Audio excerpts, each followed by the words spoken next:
There's a real Tennessee the map quietly leaves off. A place that keeps getting drowned, emptied and abandoned, and refuses to disappear anyway.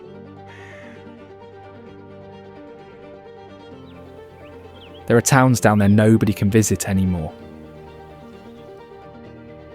Whole settlements dreamed up and then left to the woods. Things that were built to last, standing empty exactly where the people left them. And families who watched their world go under and refused to leave anyway. None of it makes the map, none of it makes the postcards, but it's all still out there waiting, if you know where to look. Stay with me, and you'll see the real Tennessee. A hidden world its people wouldn't give up for anything on earth.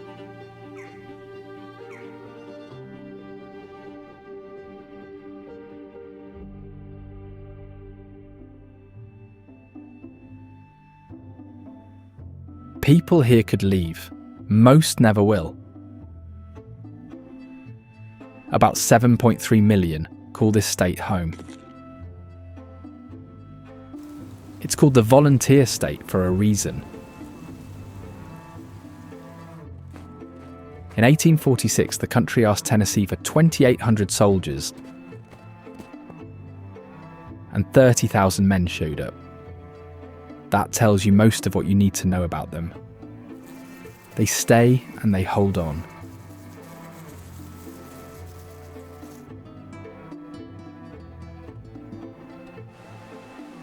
When a valley was about to be flooded for a dam, families here dug up their own family graves and carried the headstones uphill.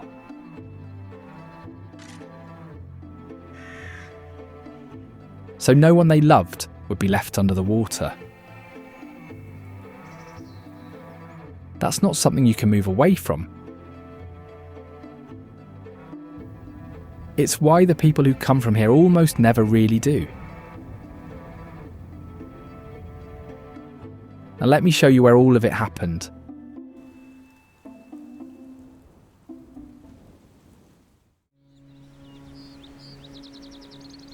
Water has been wearing away the edge of the Cumberland Plateau for thousands of years, leaving behind sheer cliffs and dramatic waterfalls.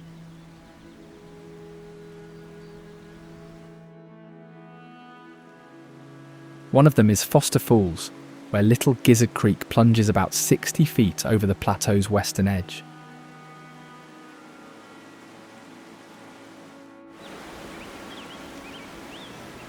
As the creek gradually erodes the softer rock beneath the hard sandstone cap, the rim breaks into cliffs and waterfalls, rather than sloping gently downhill.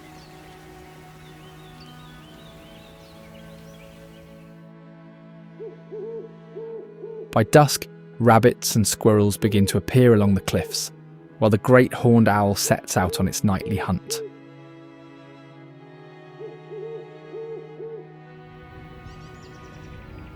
From a high perch, it watches the forest below before dropping on silent wings and closing its powerful feet around its target.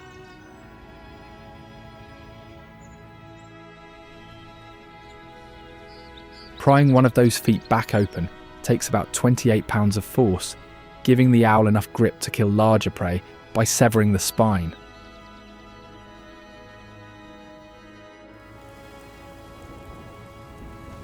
Its poor sense of smell also makes it one of the few predators in North America that regularly hunts and eats skunks.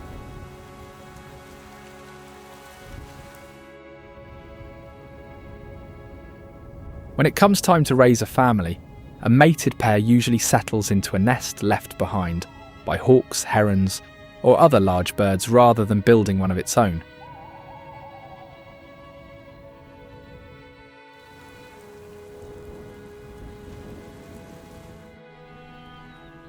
The same pair often returns to the same nesting area year after year, raising their young together.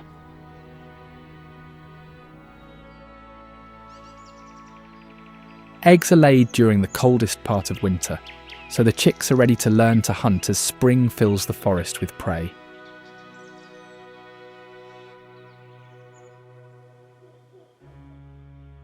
By then, ospreys, peregrine falcons, and even other owls can all end up on the menu.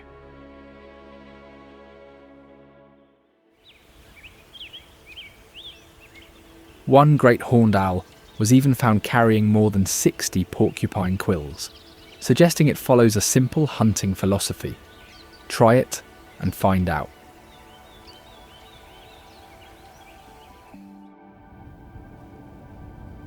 Beyond the forest, Tellico village stands on land once owned by local farmers before becoming a retirement community.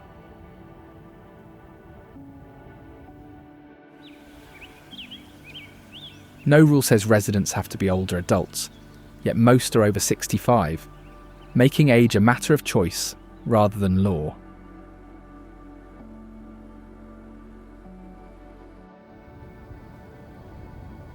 Instead of a mayor or city hall, the community is governed by a property owners association that manages village affairs.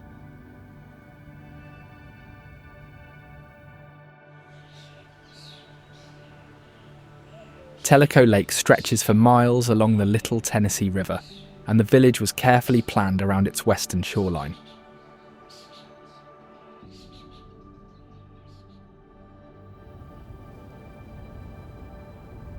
Marinas, walking trails, and waterfront parks follow the lake, where sailing, kayaking, and fishing have become part of everyday life.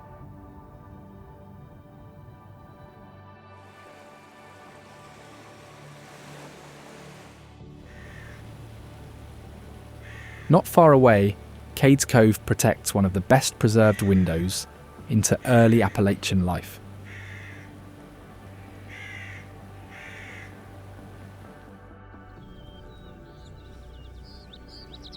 Families farmed this valley for generations before the government acquired the land through eminent domain to create the national park.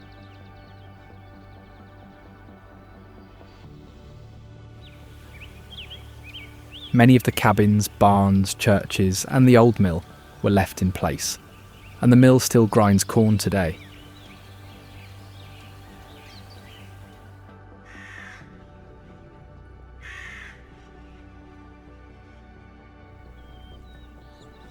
Wide meadows surrounded by hardwood forest and mountain slopes make this one of the easiest places in the Smokies to spot wildlife.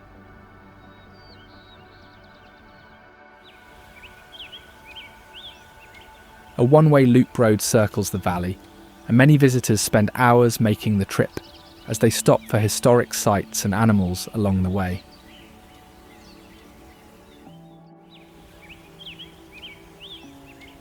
To help visitors keep a safe distance, the park recommends holding out a thumb at arm's length. If the animal appears larger than your thumb, you're too close.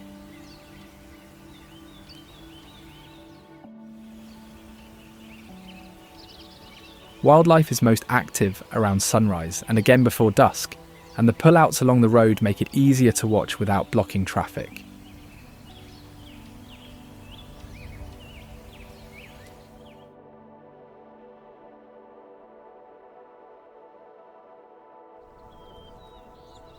Among the animals visitors often hope to see, the wild turkey stands out as one of the most recognisable.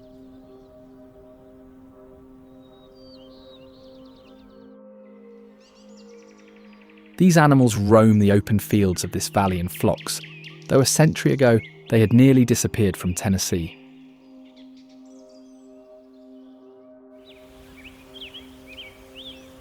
The loss of the American chestnut, once an important food source, combined with unregulated hunting, pushed their numbers close to collapse.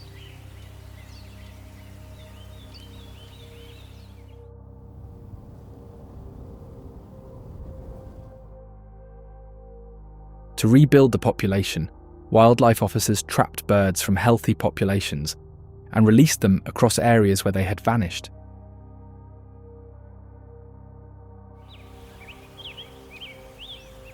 Thousands were relocated through the effort, and today wild turkeys are found in every county across the state.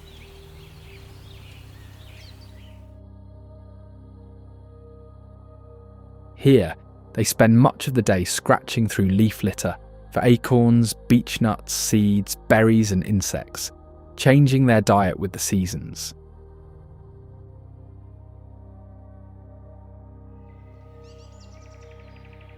These flocks are highly social, with individuals watching for danger together and using a range of calls to stay in contact as they move across the valley.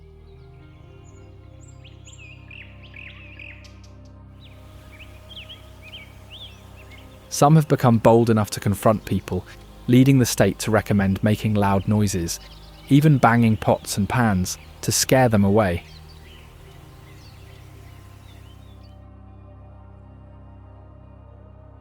At night they roost high in the trees before returning to the ground at first light to feed.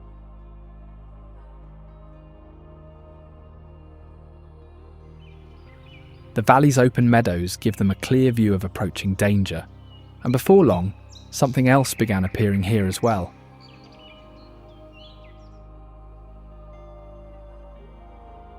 For wild turkeys, coyotes rank among the predators that can turn an ordinary day into a fight for survival.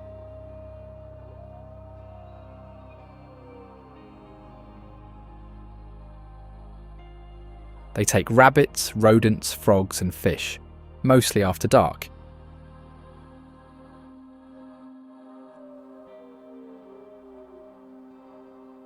Almost nothing is refused, and that willingness to eat whatever the season offers has made them one of the most successful predators in these mountains.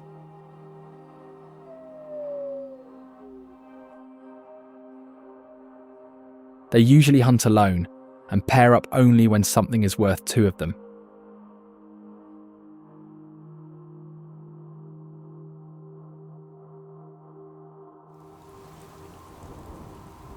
Some have been seen hunting alongside badgers, and others follow the sound of gathering crows to find a carcass.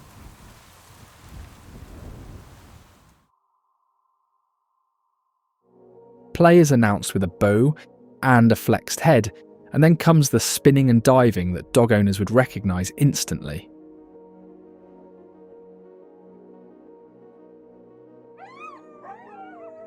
Adults carry 11 separate calls, from a close-range growl to a howl meant to cross a valley.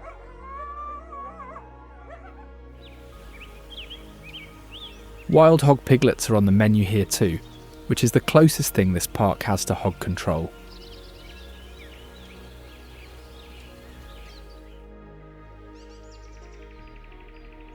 The coyote is the largest wild dog left in these mountains, and another Tennessee valley lost its whole town to water rather than its wildlife.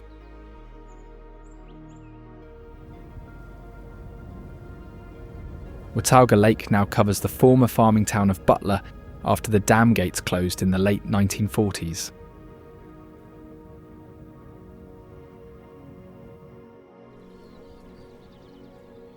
It remains the only incorporated town the Tennessee Valley Authority intentionally flooded to create a reservoir.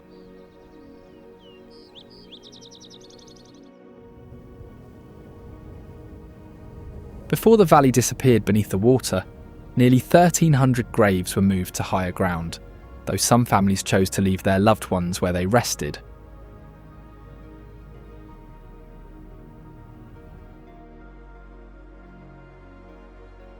Many homes were lifted onto trailers and hauled uphill instead of being abandoned, and one family even watched their house make the journey with the ice still frozen in the refrigerator.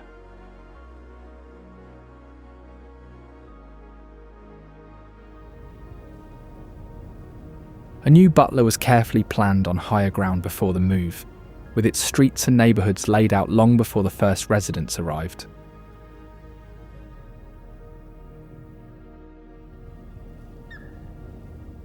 The community still calls itself the town that would not drown.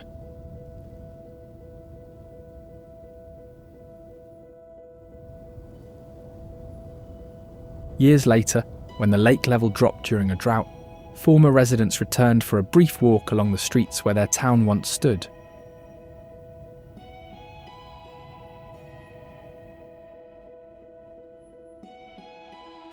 The lake has also earned a reputation as one of Tennessee's best places for smallmouth bass fishing.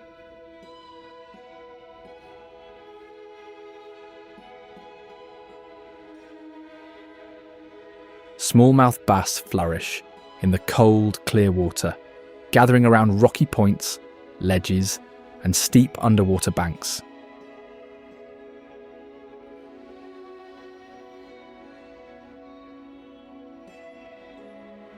As the seasons change, so do their habits, feeding mostly after dark in summer before moving into deeper water through the colder months.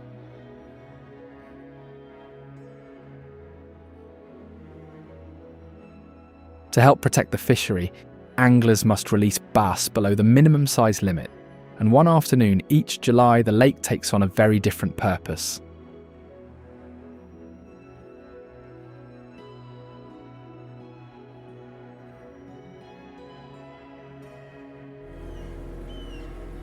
The annual Watauga Lake Boat Parade fills the water with decorated boats travelling from the dam to Butler Bridge.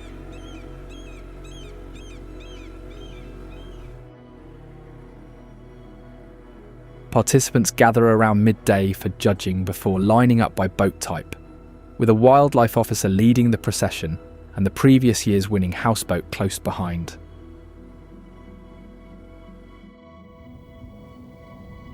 Entry is free, and anyone who arrives with decorations is welcome to join.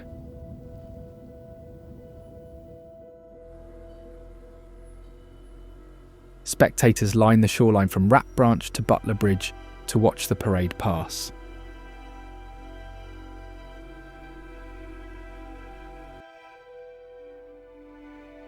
Local marinas also hold fireworks on different evenings, stretching the Independence Day celebration across much of the week.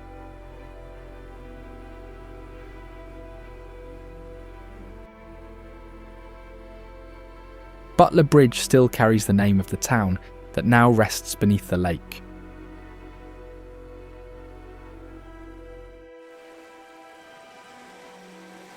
The same water that draws holiday crowds is also home to a bird that had nearly disappeared from Tennessee within living memory, the osprey.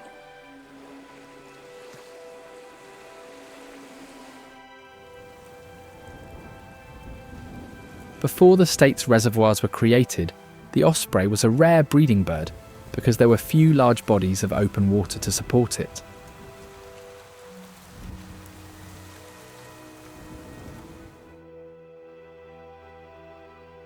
The new lakes created ideal fishing habitat, but DDT, a widely used pesticide, thinned their eggshells, causing nests to fail and landing the bird on the state's endangered list.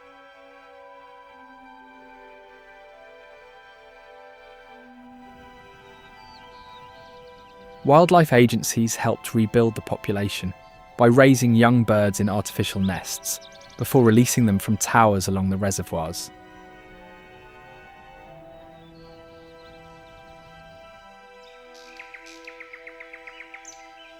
Within a couple of decades, the number of known nests had grown from only a handful to well over 100, allowing the osprey to be removed from the endangered list.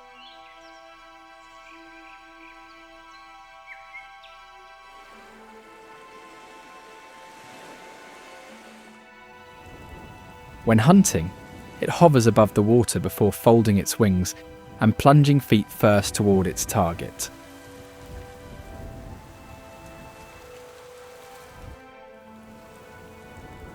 Fish make up almost its entire diet, and its long wings provide the lift needed to carry slippery prey back into the air.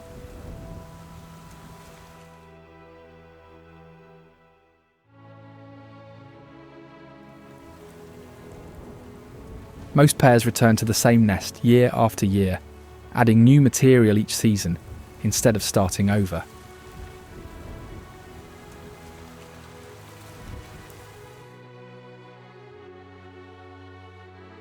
Farther up on the Plateau, an early colony of English settlers took a very different approach to putting down roots.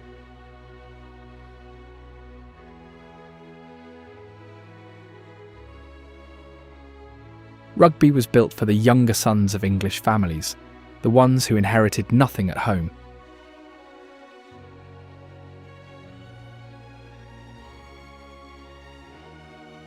Thomas Hughes, who wrote Tom Brown's School Days, put his name and his money behind it.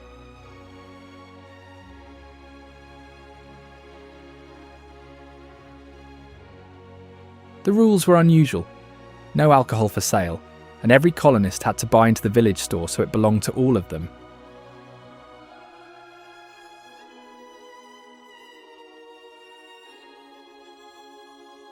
Its church went up Episcopal, but was open to any denomination that wanted it.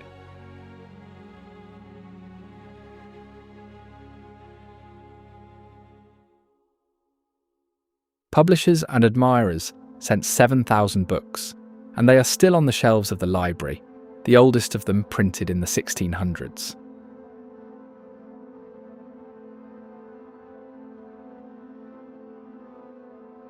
The inn was named for the one in Chaucer's Canterbury Tales, and some of its stair rails came from the London original.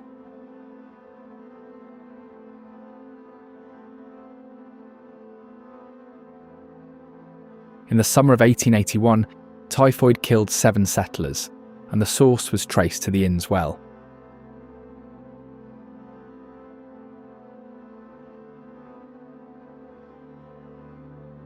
By the end of that year, the village had all but emptied. Most of the colonists were gone within 20 years, but enough stayed that Rugby never disappeared.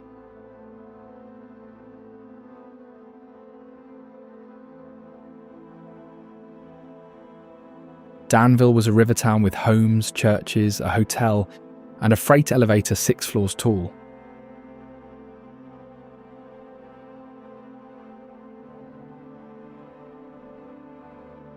The Tennessee Valley Authority bought it out to make Kentucky Lake.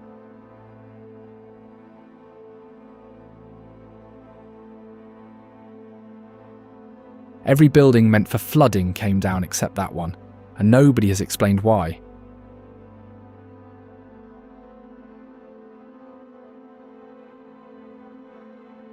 A whole town went under here, while the oldest town in the state outlasted the state itself.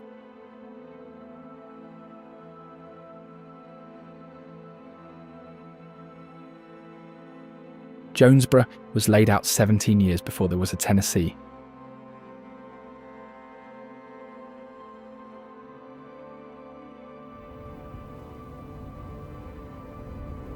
A Quaker named Elihu Embry printed a newspaper here called The Emancipator.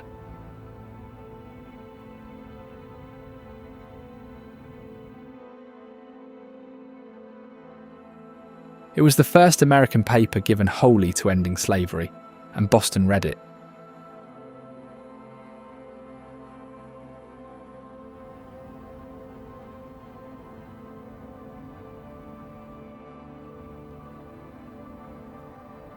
Embry owned enslaved people the whole time he printed it.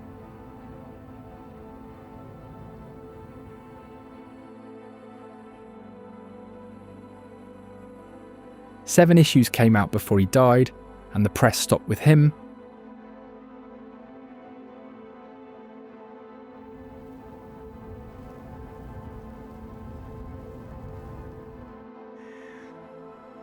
A century and a half later, the town was dying, so a teacher tried something odd.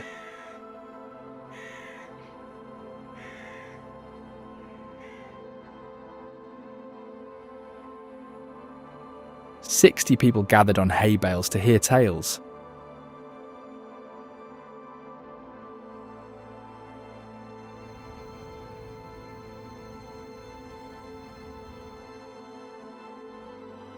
That wagon became the National Storytelling Festival, and it draws thousands beside the Washington County Courthouse.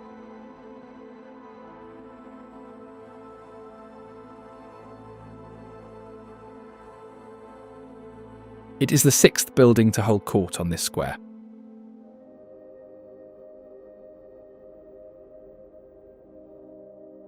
The first was a log cabin with clapboards nailed over the outside.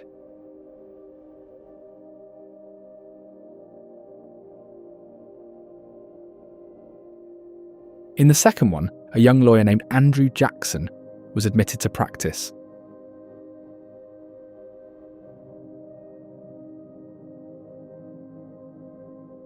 The brick one that followed burned down, and Court moved into rented rooms for 7 years.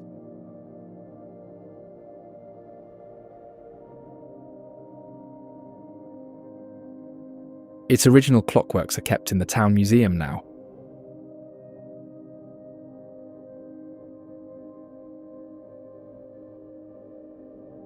The square still fills for festivals, where copper kettles turn apples into something that keeps all winter.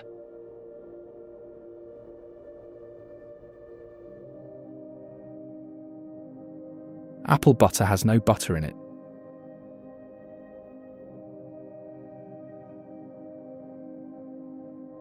Cider goes into a copper kettle first, then bushels of peeled apples, over an outdoor fire.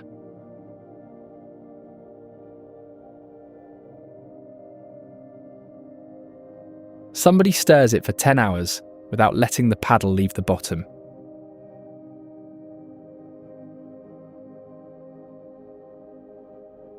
Pennies went in to scrape the bottom, and whoever found one kept it for luck.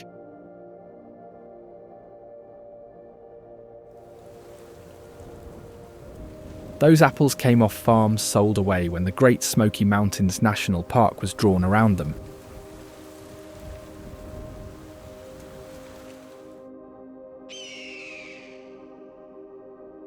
"18 logging companies sold most of this ground.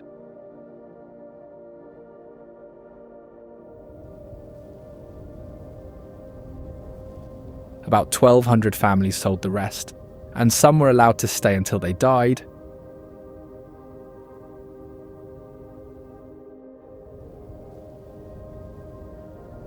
School children mailed pennies toward the purchase, and the Rockefellers covered millions more.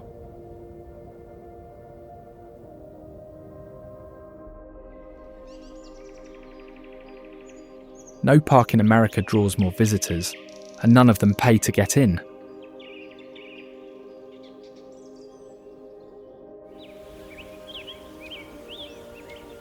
Tennessee handed over 2 roads on one condition, that no toll ever be charged.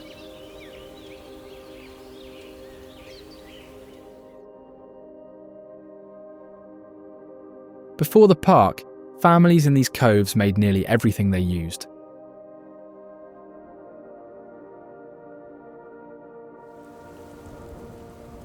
Cherokee people called this the place of blue smoke, and the haze comes off the trees.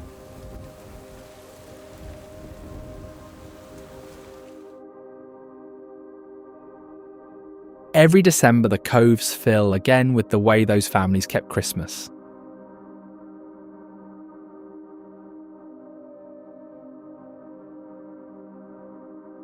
The Festival of Christmas Past fills Sugar Land's visitor centre every December.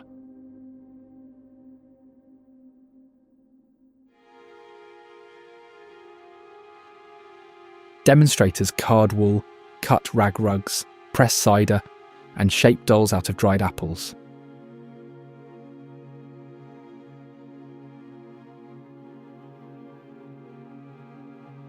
Many mountain families kept Old Christmas on the 6th of January, 11 days behind everyone else.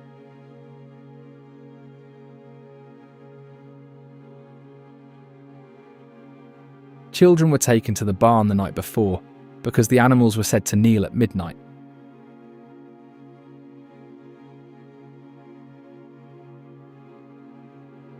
Young men went house to house all night and fired guns into the dark.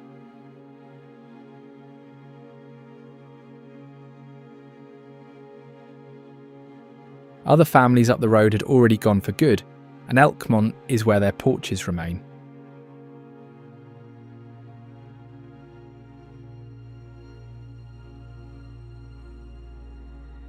It was a logging camp before anyone called it a resort.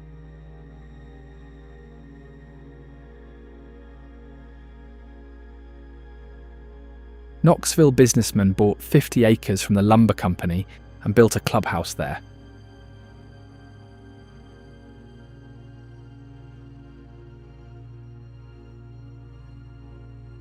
Cottages went up along the river in a row called Daisy Town.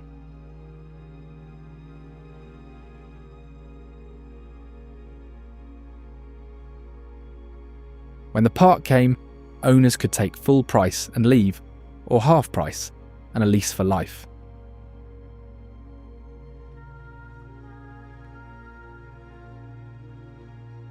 Those lifetime leases were cut to 20-year terms and refused for good in 1992.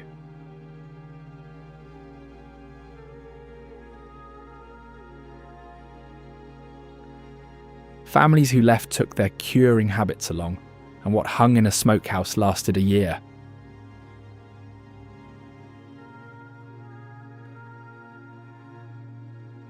Country ham is salt, sugar, and thyme.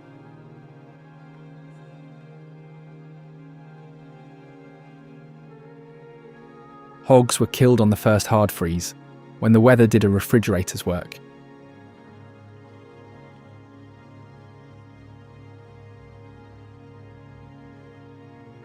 Salt draws out a fifth of the ham's weight in water.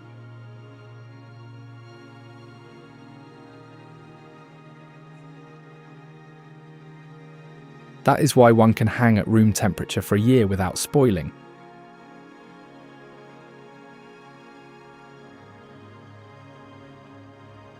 Mould on the outside is normal, and the advice is to scrub it off rather than discard it.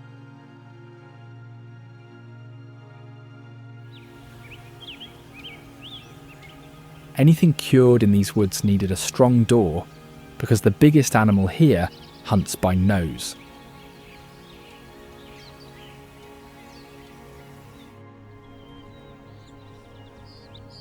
About 2 black bears live in every square mile of this park.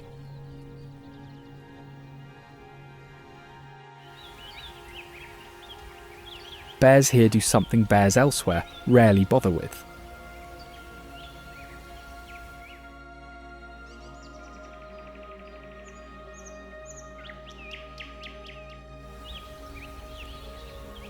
One will climb a dead tree and sleep the winter out inside the hollow trunk.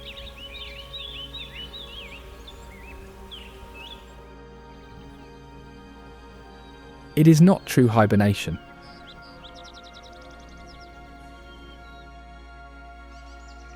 Cubs are born up in that trunk in late January and weigh about 8 ounces.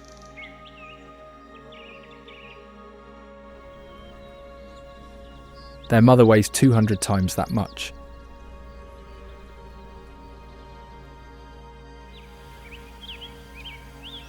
By autumn, that cub is eating acorns, berries and insects from dawn until dark.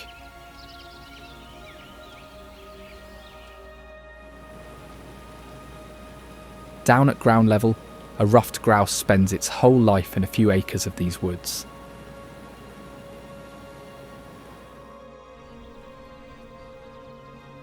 This bird is heard long before anyone sees it.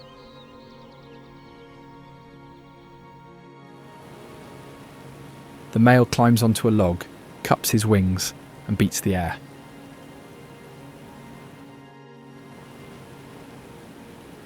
That thump carries through thick woods where a song would die, and it lands in the chest.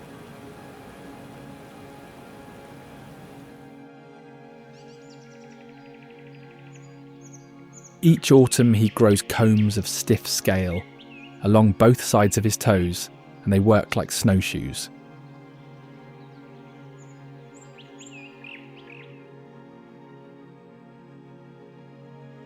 He rarely leaves the forest floor, unlike the Peregrine Falcon on the cliffs above him.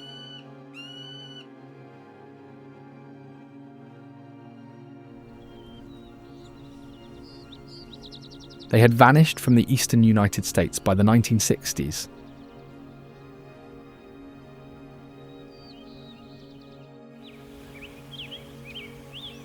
DDT worked up through the small birds they hunted until eggshells gave way.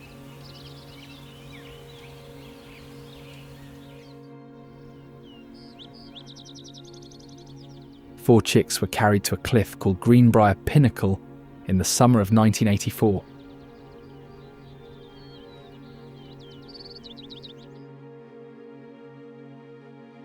Two men camped beside them all season and fed them out of sight.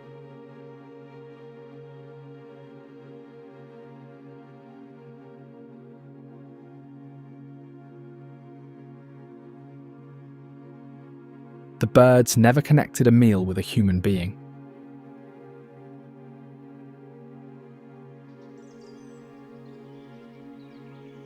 Tennessee's first successful nest in half a century turned up at Alum Cave Bluff.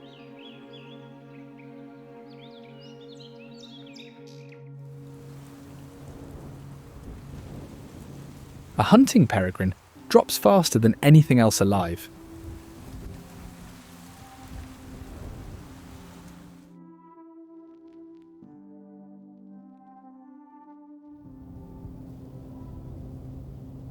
Falcons need cliffs, and the flattest corner of Tennessee got its landmark from an earthquake.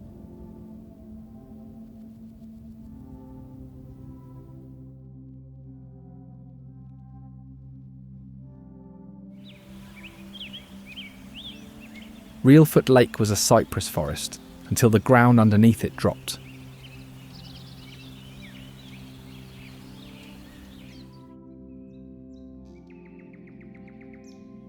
The New Madrid earthquakes shook the continent through the winter of 1811 and 1812.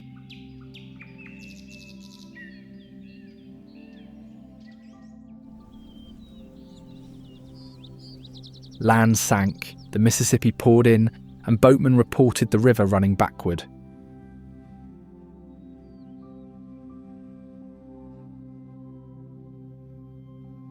The water never drained away, and the drowned cypress trees are still upright in it.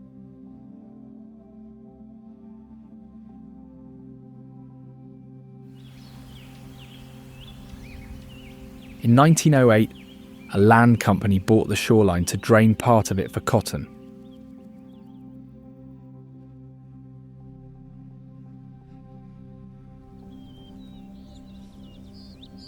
Masked men who called themselves night riders answered with arson, whippings, and murder.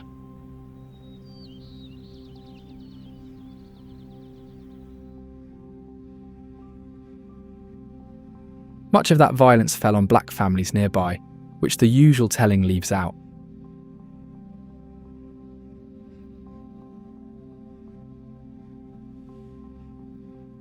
The state bought the lake outright, and its shallow water now draws bald eagles every winter.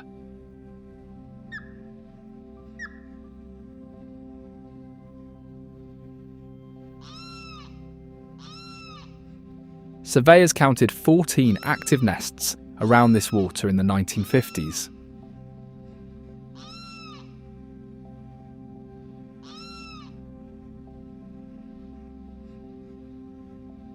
Within a decade, one successful nest was left in all of Tennessee, and it was here.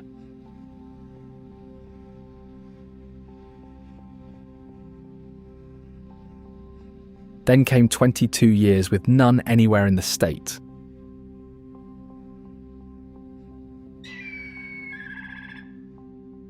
Young birds were raised on platforms at this lake once the pesticide was banned.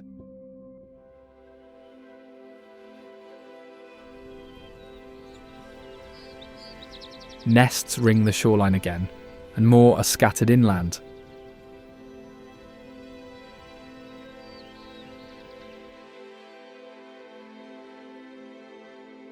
Courting pairs lock talons high in the air and fall hundreds of feet before letting go.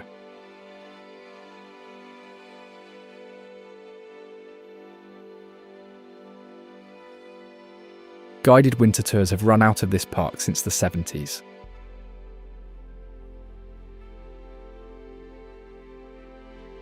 Winter is this lake's crowded season, while a town far to the east saves its crowds for June. Bellbuckle took its name from a cow bell and a buckle cut into a beech tree.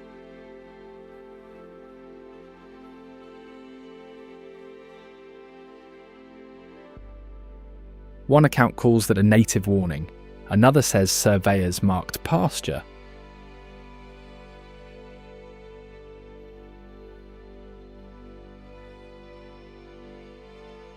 Each June, about 500 residents host 30,000 visitors and cut the world's largest moon pie.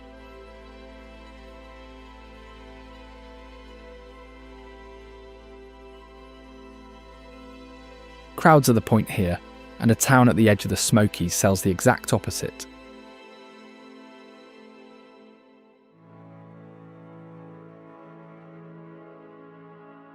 Townsend calls itself the peaceful side of the Smokies, and the Cherokee name for this valley meant exactly that.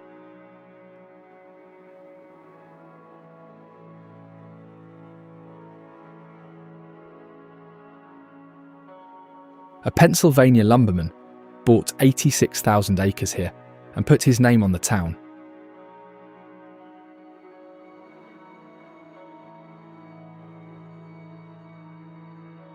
His trains hauled timber out and later hauled tourists in, and park roads still follow the old beds.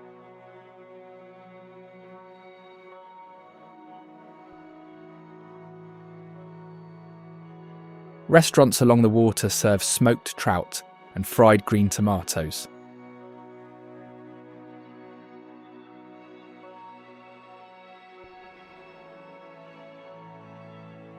Summers belong to inner tubes on the Little River, and Timms Ford Lake drowned its own crossing.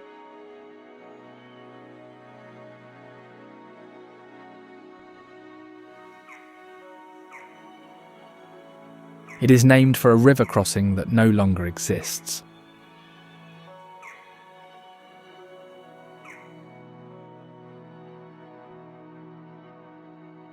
A bridge replaced that ford.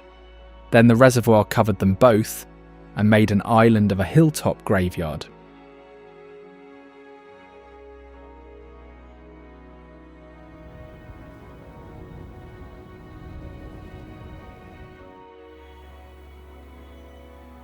Sheltered coves suit a bird that builds a floating nest and can barely walk on land.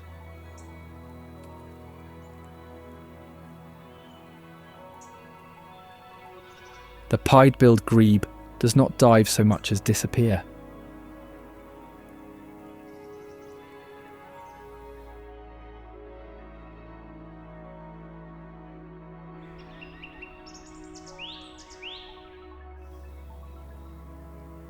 It squeezes air out of its feathers and sinks without a ripple.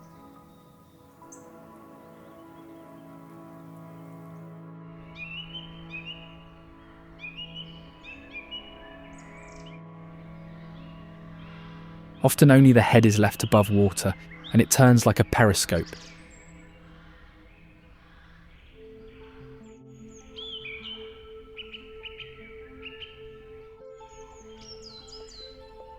Old names for it include helldiver and water witch.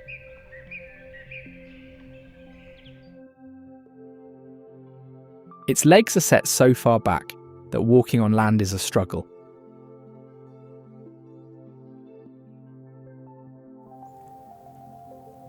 Grebes eat their own feathers, and chicks are fed feathers too.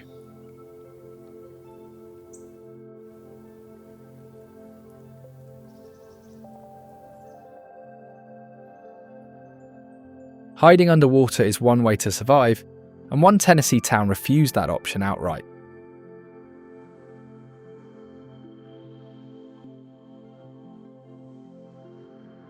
Dandridge is the only town in the country named for Martha Washington.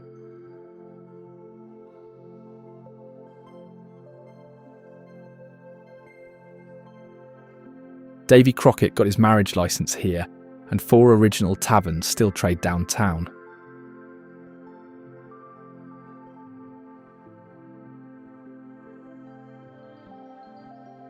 When Douglas Dam went up in 1942, most of downtown lay below the new waterline.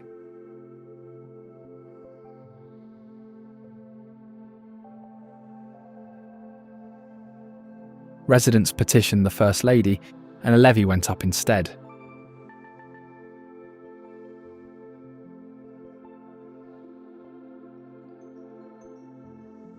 The drugstore counter downtown has served Bible burgers and hand-dipped shakes since the 40s.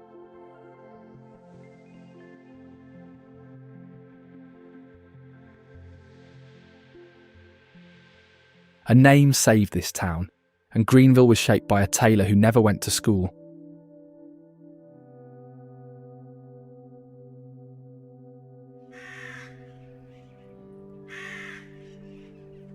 Andrew Johnson arrived here at 17, a runaway apprentice with a reward posted for him.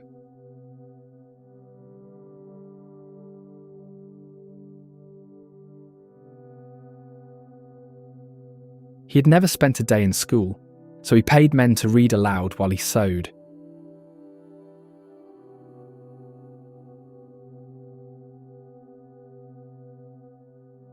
His wife Eliza taught him to write and do arithmetic.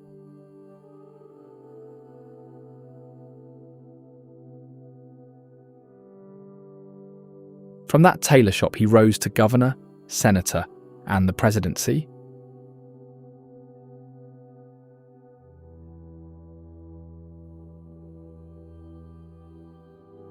He could recite the Constitution from memory, and his copy was buried with him.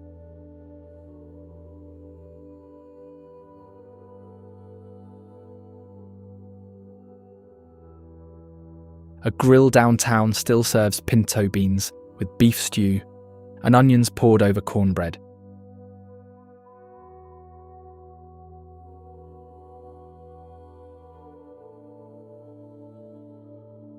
He rows out of these hills, and the river below them carries barges through a staircase of locks.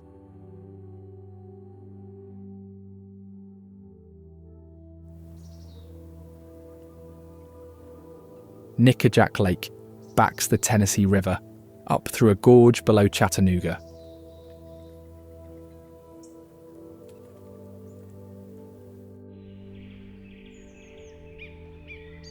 Locks at each dam raise and lower barges like steps, so freight runs the length of the river.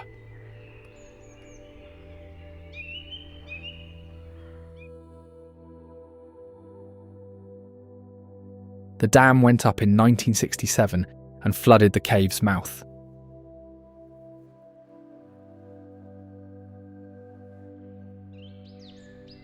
It supplied saltpeter for gunpowder and was one of the Confederacy's largest sources.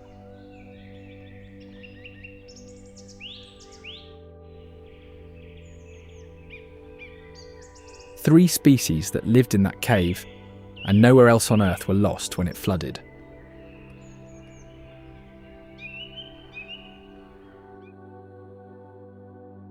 They were a crustacean, pseudoscorpion, and a blind ground beetle.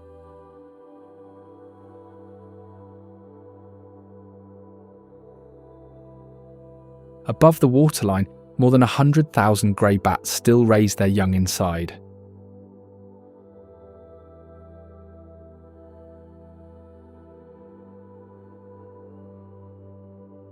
Bats are not the only animals here that nest inside a tree.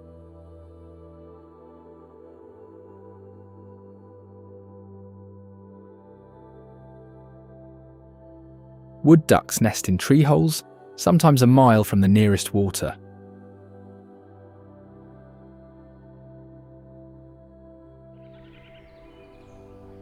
A day after hatching, the ducklings climb to the opening and jump.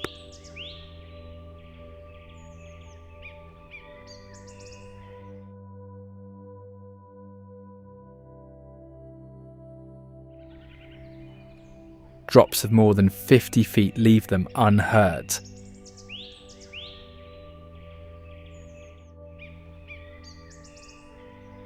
Their mother waits below and calls, and she does not help them at all.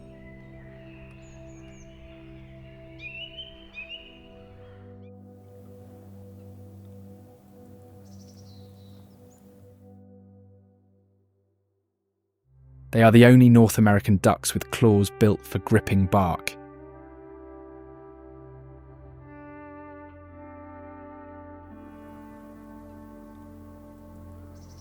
Market hunters and the clearing of Bottomland Forest nearly finished them by the early 1900s.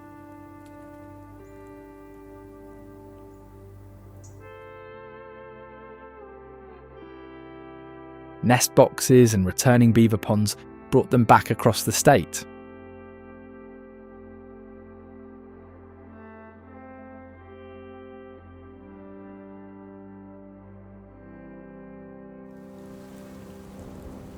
Water shaped this country, and a single afternoon shaped the town of Franklin.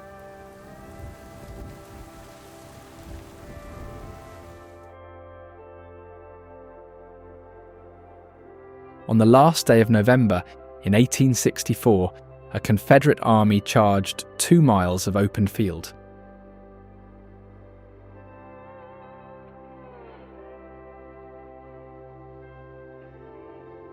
The fighting lasted about 5 hours.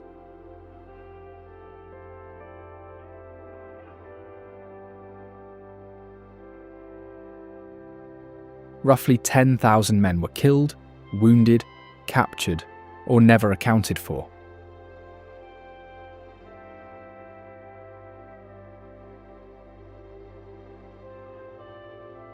Six Confederate generals were killed, and 4 ended the night on one back porch.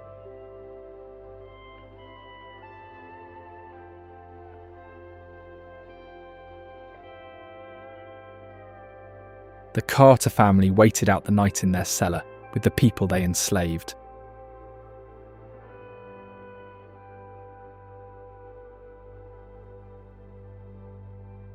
By the 90s, the battlefield was houses and a strip mall, and the town began buying it back.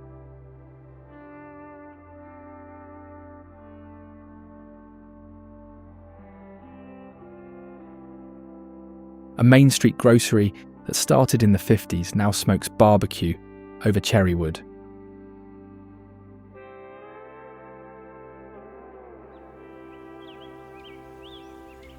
One thing on the public square was never taken down.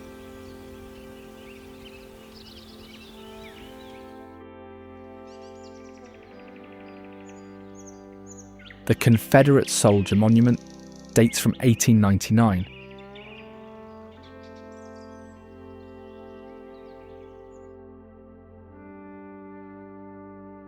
It went up on the 35th anniversary of the battle.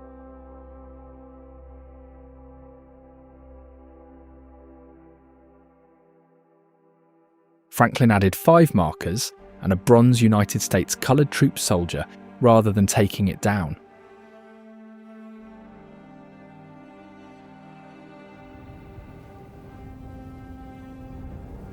Debate here happens in daylight, and Douglas Lake shows its buried past.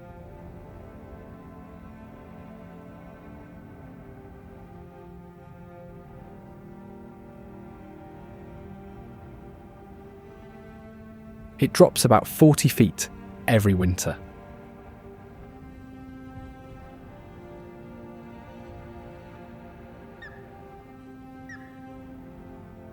What returns to view is the valley underneath, limestone shelves and red clay and old farm ground.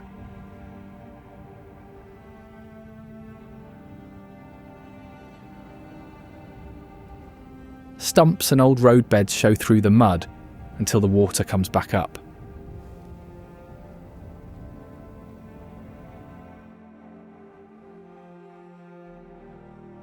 Those flats feed birds by the thousand, and one was nearly finished off by fashion.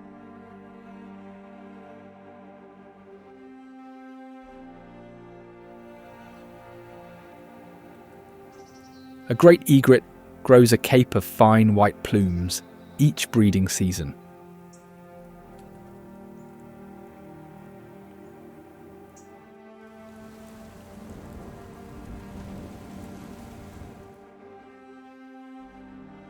An ounce of those plumes once sold for roughly the price of an ounce of gold.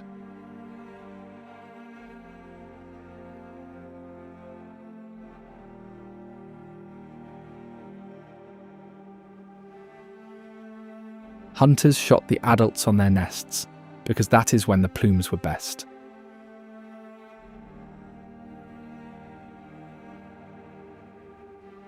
The chicks were left to starve.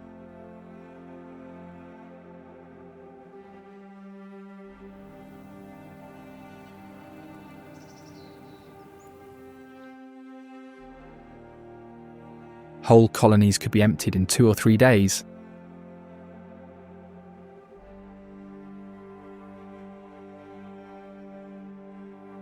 Two women in Boston answered by founding a bird society.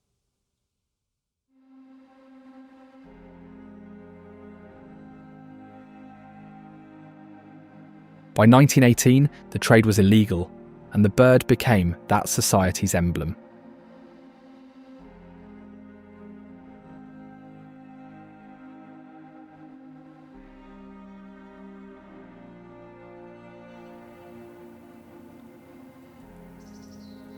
Egrets share nesting trees with the great blue heron, which works these shallows another way.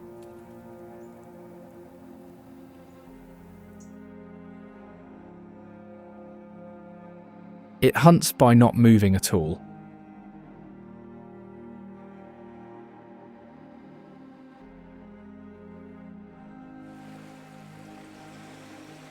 Its neck holds a modified sixth vertebra that works like a loaded spring.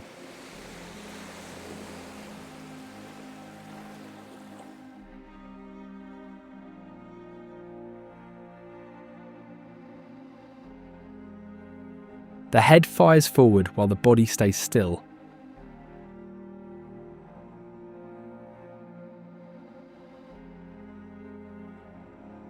Rod-heavy eyes let it keep fishing after dark.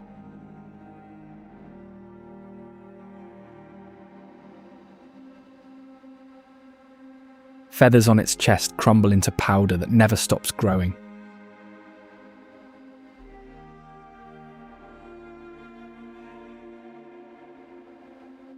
It rakes that powder through its feathers with a comb on its middle toe.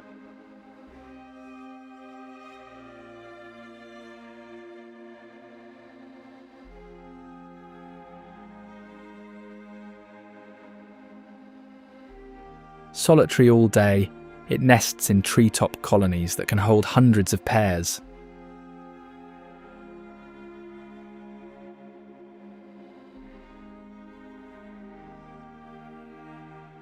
Patience works on this water, and a city on the Cumberland built its fortune on slow-cured tobacco.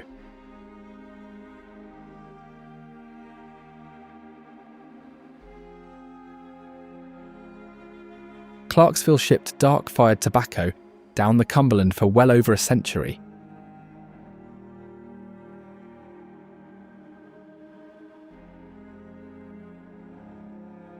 That leaf is cured over smouldering hardwood fires for weeks, which is where the name comes from.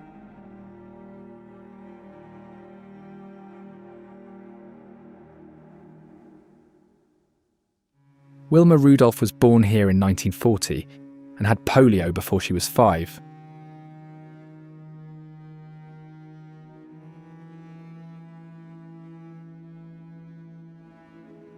In 1960, she won 3 gold medals in Rome.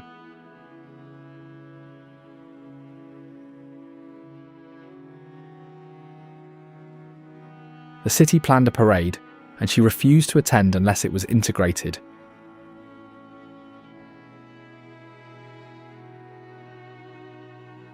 It went ahead integrated, and it was the first public event of its kind the city had held.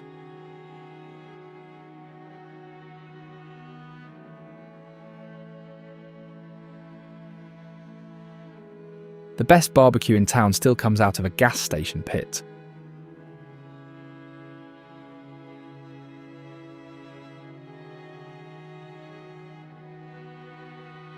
An old rail line through town carries walkers now instead of freight.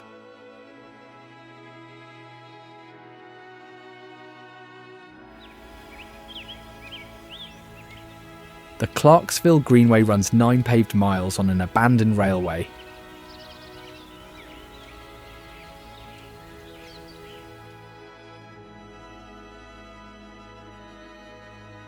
Trains hauled freight along it, and the grade they cut is why the walking is easy.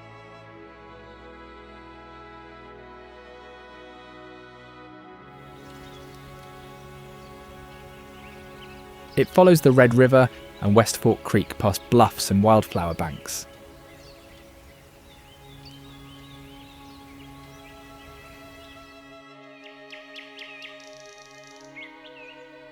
The route crosses a 600-foot footbridge called the Raymond C. Hand Pass.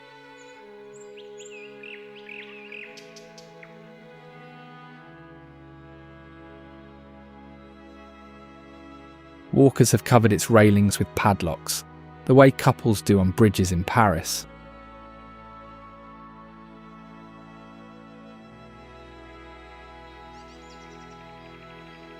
Woods press in on both sides within a minute of every trailhead.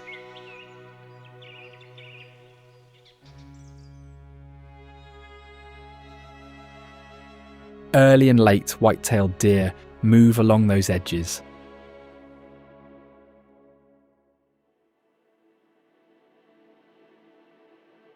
A buck grows a full set of antlers every spring and drops them every winter.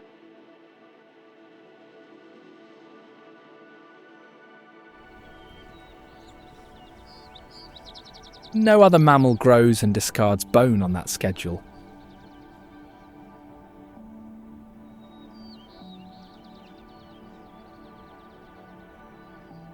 Fawns arrive spotted and almost scentless, and that is most of their defence in the first weeks.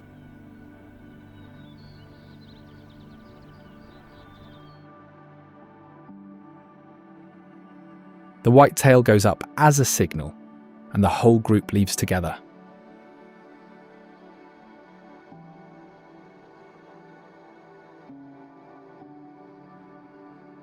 Tennessee had about 2,000 deer left in the 1940s.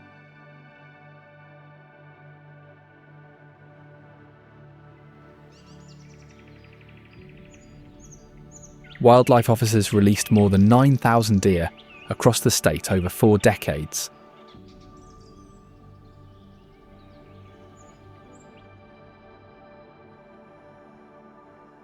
About 900,000 live here now, and the problem has flipped entirely.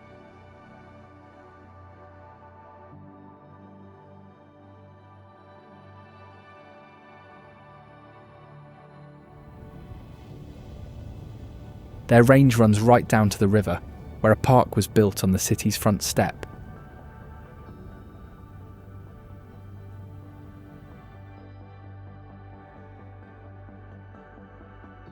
Liberty Park spreads over 140 acres along the Cumberland River.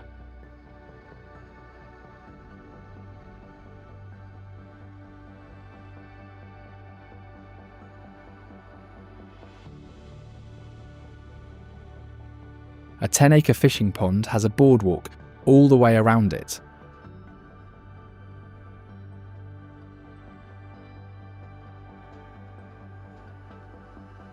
The marina below it puts boats straight onto the river the town was built for.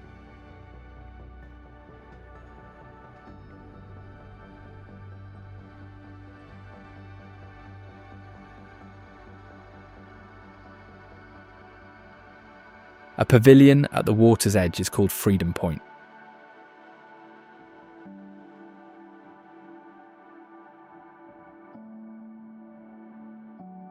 The event centre in the park carries Wilma Rudolph's name.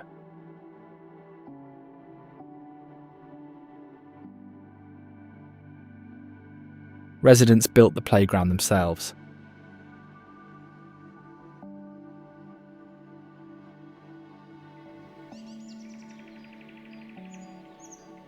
Not everything in this city moves at walking pace, and Clarksville Speedway proves it.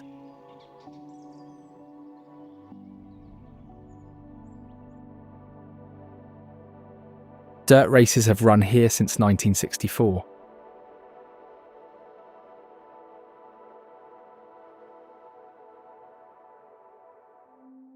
The clay oval is the main event, and a drag strip shares the grounds.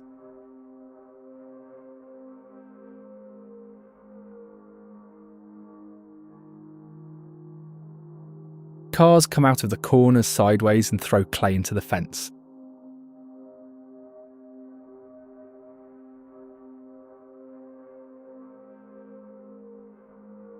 Drivers who work all week bring their own cars out and race them on Saturday nights.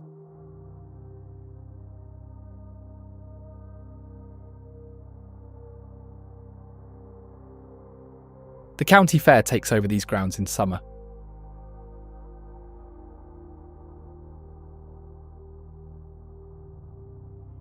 Christmas lights go up over the track in December.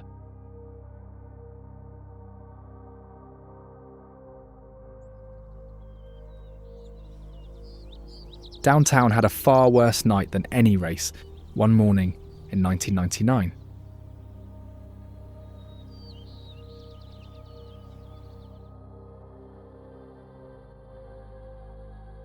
The Montgomery County Courthouse went up in 1879 with an Italianate clock tower.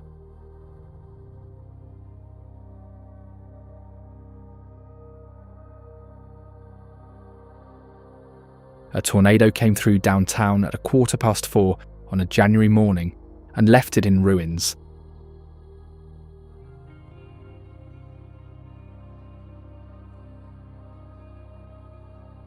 It flattened 5 blocks and killed nobody.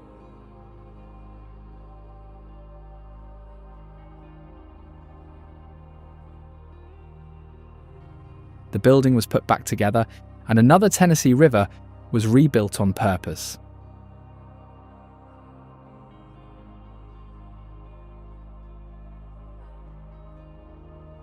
Melton Hill Lake takes its name from a knob 2 miles off, marked by surveyors in 1884.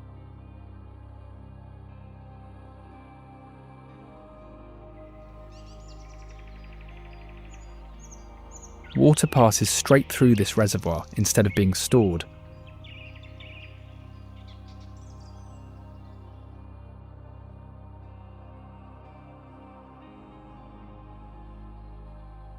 The level moves less than 2 feet in a day.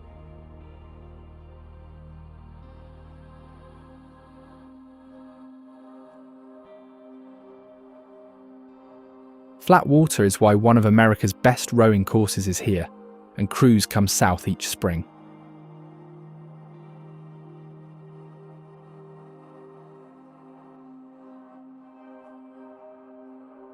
Oak Ridge lies along one shore, which makes for an odd pairing of neighbours.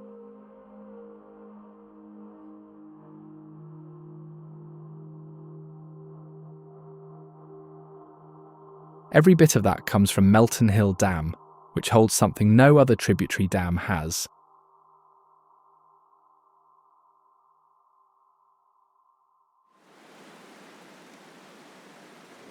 Only one TV, a dam on a tributary, has a navigation lock.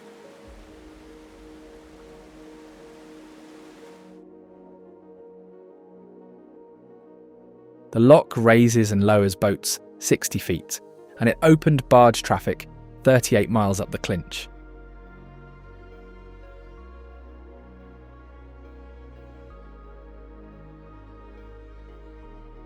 Boats are not the only things here that go up and down for a living.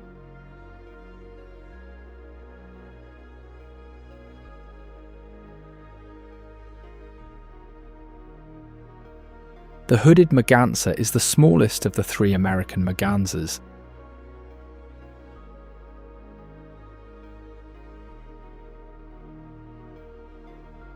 Males carry a white fan on the head that can be raised or flattened.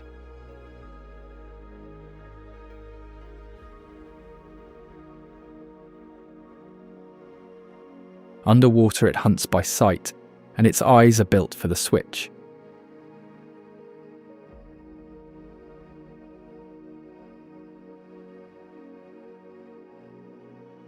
Mussels change the curve of the cornea and the lens together.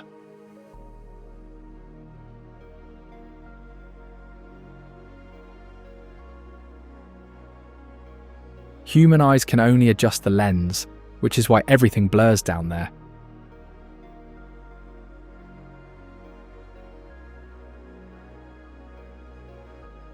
A clear third eyelid shuts over it like goggles.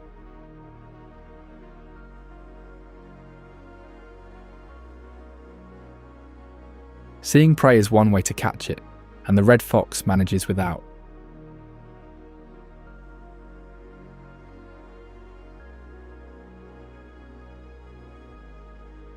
It can hear a mouse moving under snow it cannot see through.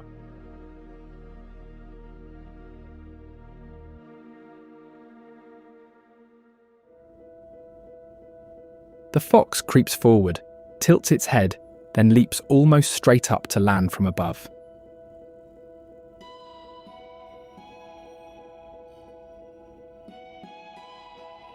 That move is called mousing.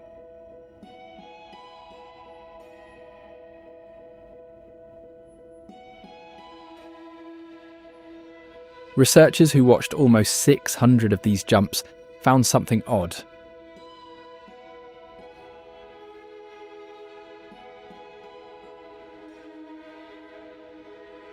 Foxes hunting hidden prey nearly always jump toward magnetic north-northeast.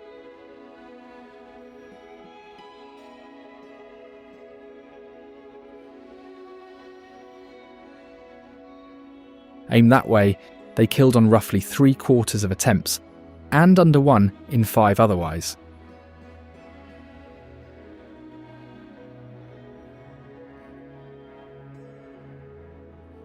The suggestion is that the field works as a rangefinder rather than a compass.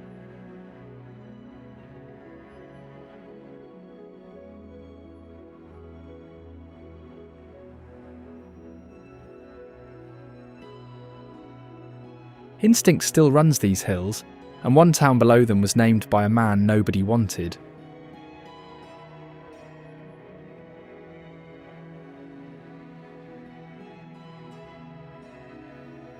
Gatlinburg was called White Oak Flats until a storekeeper named Radford Gatlin arrived.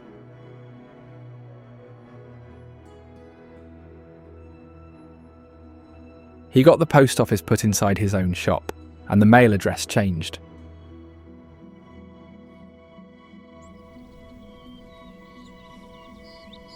Within a few years, his neighbours ran him off for backing secession, but the name stayed.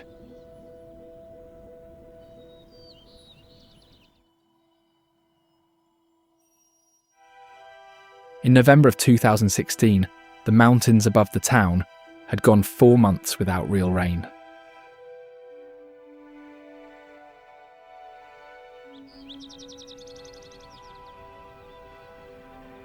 A fire on a steep ridge inside the park was left to burn itself out.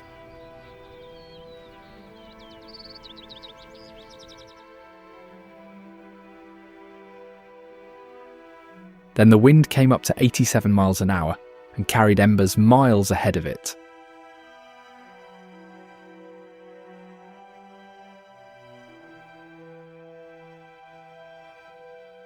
"14 people died and about 2,500 buildings burned.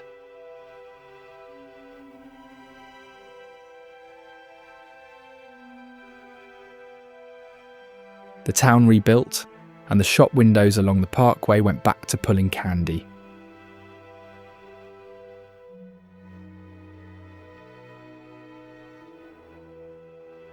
Saltwater taffy has never had any salt water in it.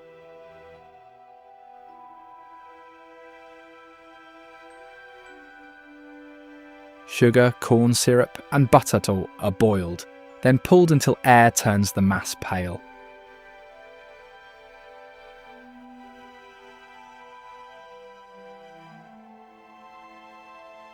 Machines in Gatlinburg shop windows do the pulling where everyone can watch.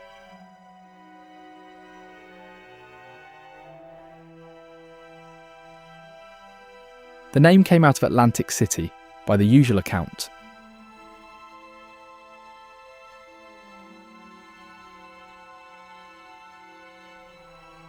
A storm flooded a boardwalk candy shop, the stock was soaked, and a joke became the label.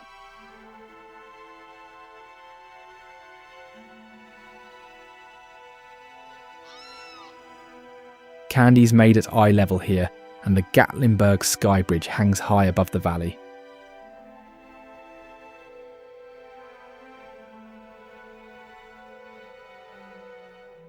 It crosses 680 feet of valley, 150 feet up.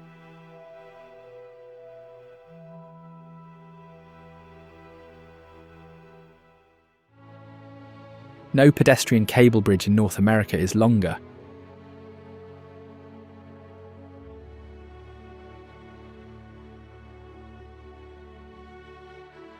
"30 feet of glass floor run down the middle of it.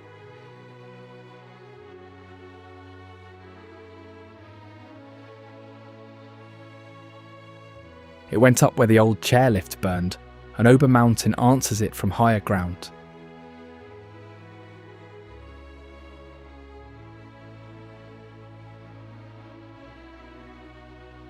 It opened in 1962 as a private club with 4 runs and an outdoor rink.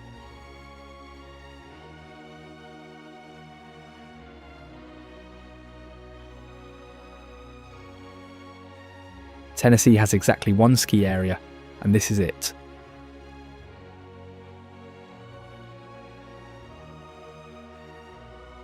A tram runs 2 miles from downtown over the mountain to reach it.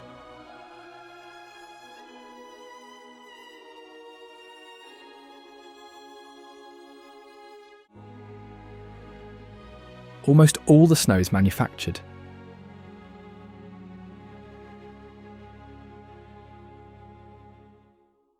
Guns blow it onto the slopes overnight when the air is cold enough.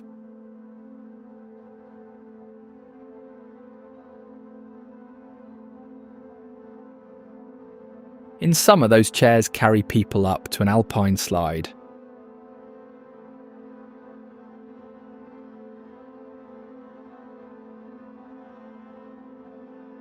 Warm air rising off these slopes carries something else uphill without a single wing beat.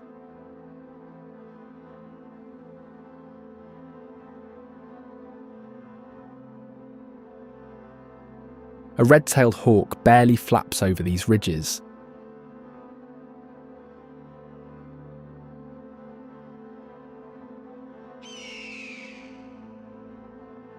It circles inside a column of warm air and gains height for nothing.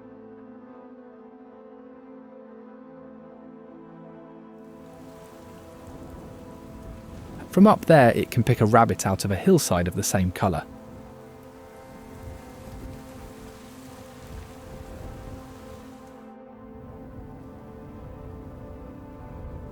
The scream everyone associates with a bald eagle comes from this bird.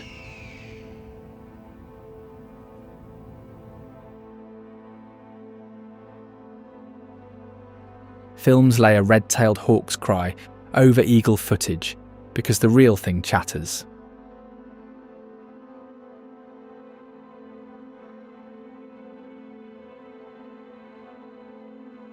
Pairs often keep one nest and one partner for years.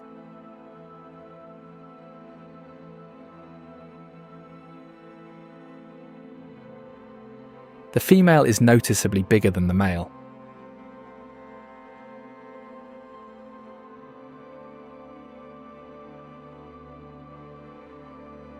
Warm air ends at the ridgeline, and the lake on the far side of it stays cold all year.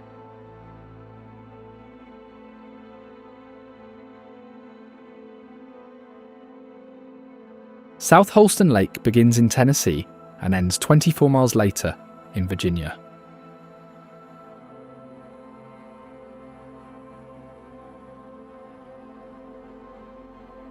Work started in 1942, then stopped when the war needed the men elsewhere.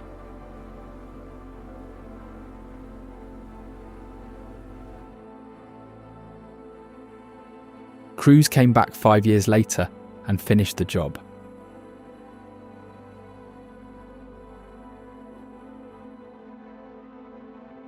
Water here runs clear enough that scuba divers use it.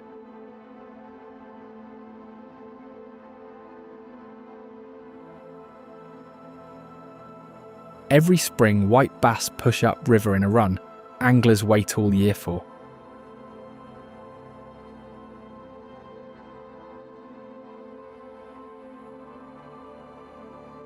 People here say the run starts when the serviceberry and dogwood bloom.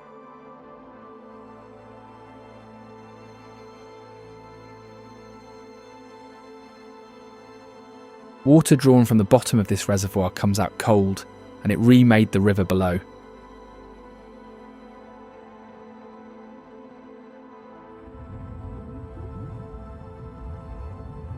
That cold water suits the rainbow trout, which had no business being in Tennessee at all.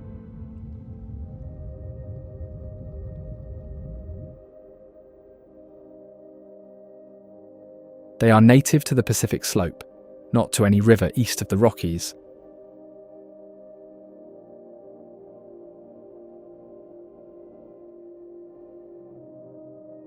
Railcars and buckets carried them here more than a century ago.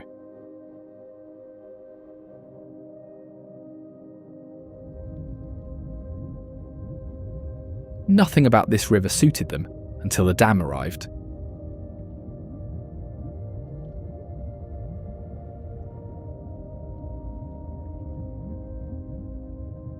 cold water from the bottom of the reservoir turned a warm southern stream into trout country.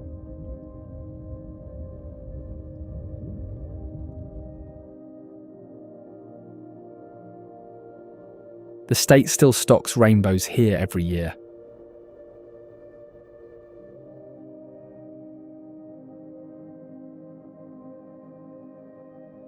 Brown trout, also imported, took to it well enough to breed on their own.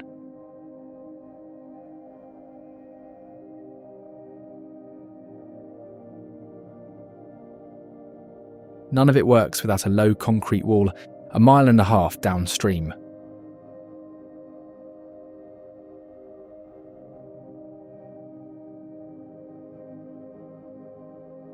South Holston Dam is packed earth and rock, not concrete.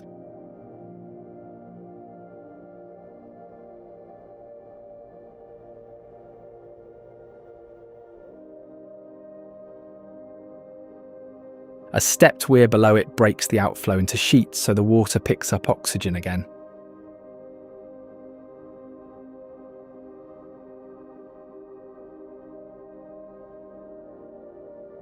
Forest covers nearly everything the water does not, and Cherokee National Forest owns most of it.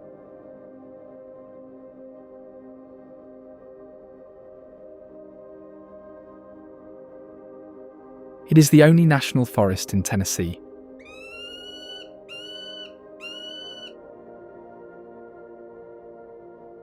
Two separate blocks of it run along the eastern edge of the state.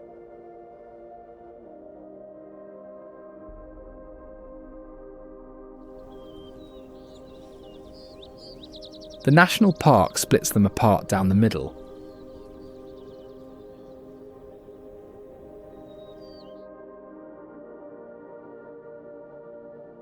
About 650,000 acres lie inside the boundary.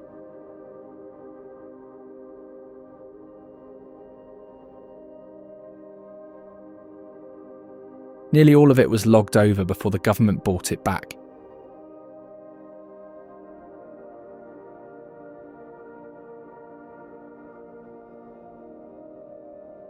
Dead trees are the ones that matter most, and one bird here decides what happens to them.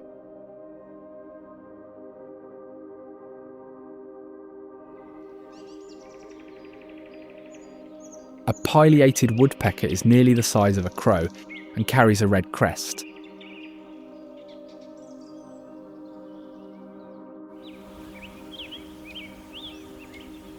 It cuts rectangular holes rather than round ones, and it is after carpenter ants.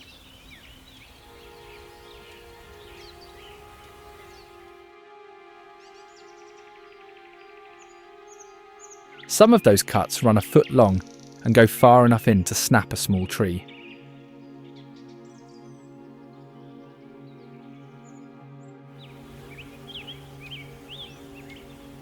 The tongue that reaches into them wraps around the back of the skull when it retracts.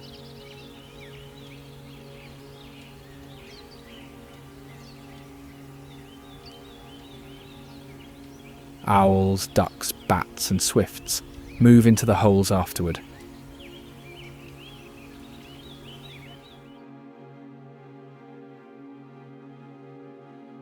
A pair holds one patch of forest all year and defends it in every season.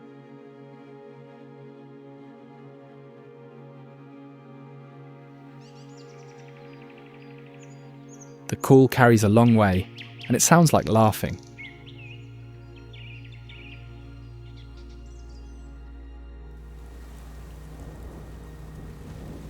Something else in these woods climbs, and the grey fox is the last thing anyone expects to.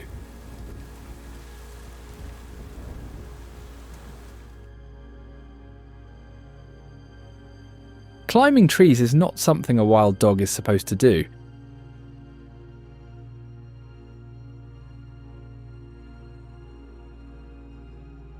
No other one in America manages it.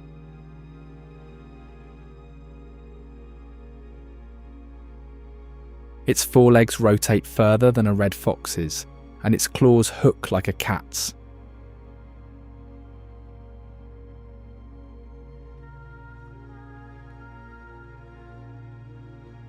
It goes up to escape dogs and to reach fruit.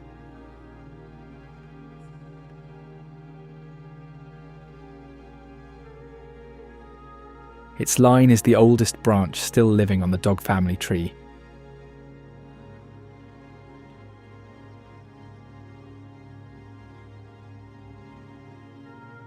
Cover runs out downriver, where a town of 3,000 went to work on iron.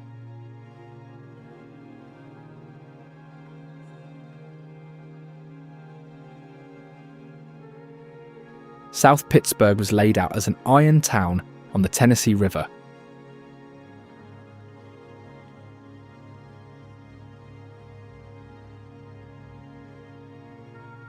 In 1896, a Pennsylvanian named Joseph Lodge lit a foundry here.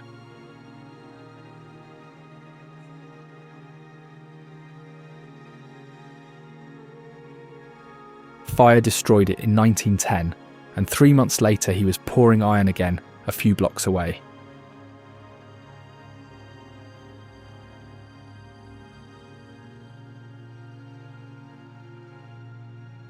That foundry is still here, still family owned, and it still makes skillets.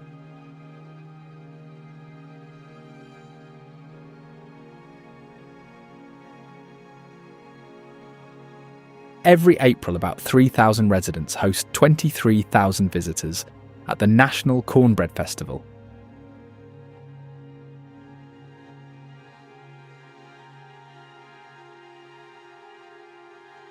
Getting here from Alabama means crossing on the Shelby-Reinhardt Bridge.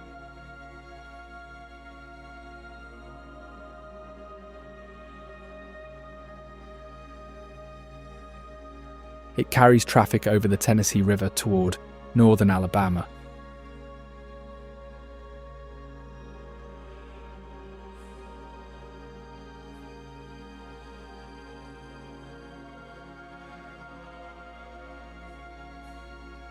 Traffic has crossed on this span since 1981.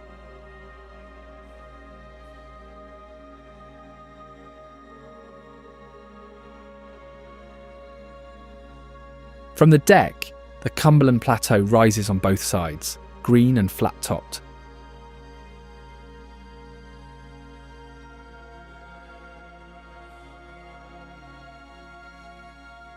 The water below is held back by a dam a few miles downstream.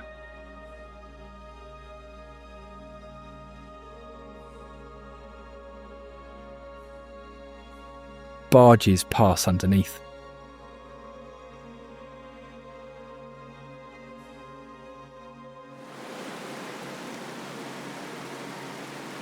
Rivers here are wide and slow, and one creek to the north does the opposite.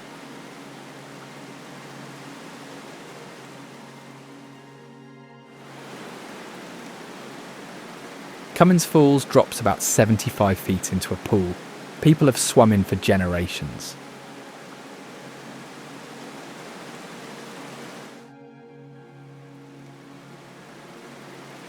John Cummins built a mill above it in the 1820s, and a village grew around the wheel.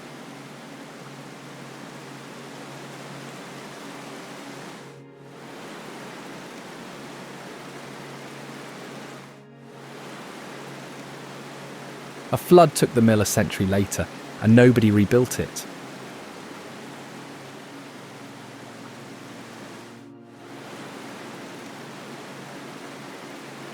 Rain miles upstream can raise the water several feet in minutes, with none falling here, and people have drowned.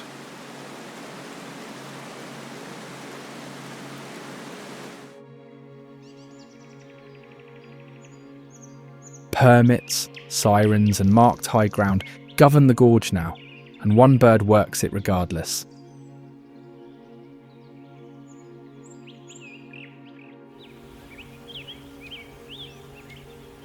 A belted kingfisher announces itself with a rattle before anyone sees it.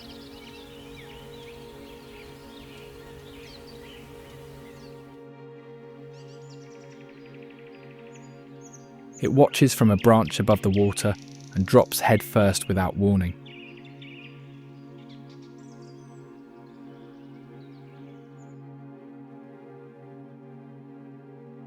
The female wears a rust band across her belly that the male does not have.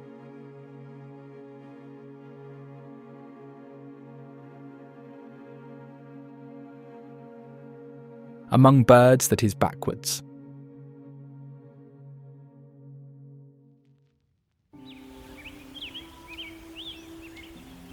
Both dig a nest tunnel that runs several feet into a dirt bank.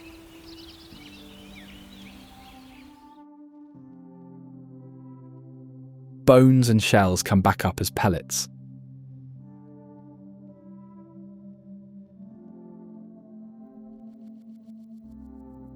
This water is small and clear, and the river the state ends on is neither.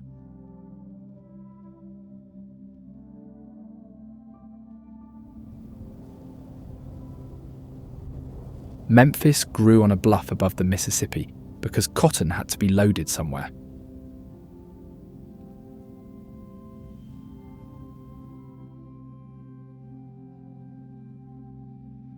It became the world's biggest spot cotton market.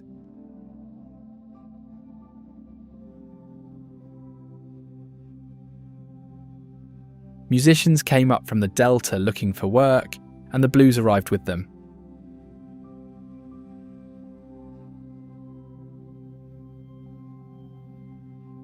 Sun Studio and Stax Records took that sound and made rock and roll out of it, then soul.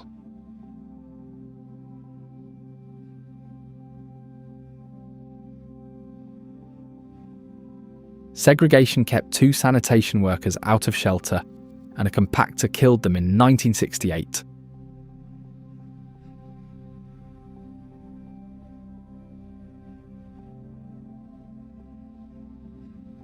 "1,300 of their co-workers walked off the job that February.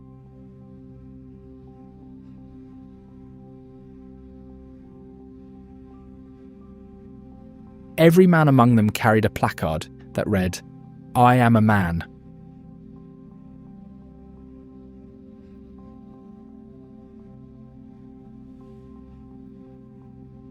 Martin Luther King came to march with them and was killed on a motel balcony here.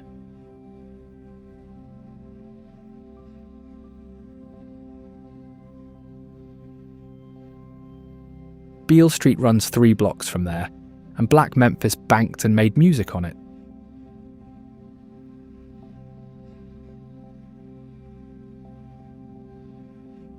W.C. Handy wrote here, and the street went into a song.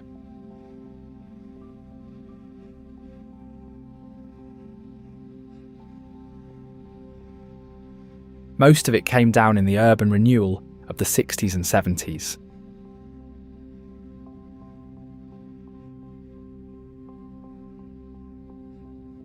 Hundreds of buildings went, and the people in them went too.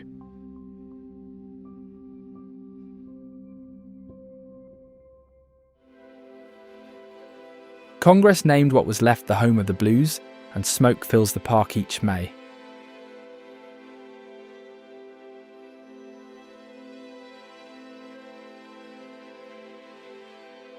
The World Championship Barbecue Cooking Contest fills a riverside park every May.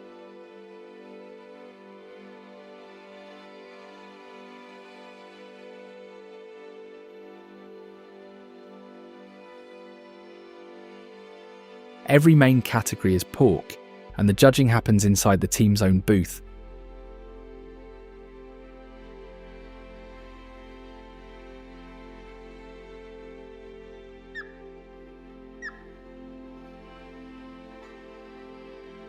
Those booths go up several levels high along the riverbank.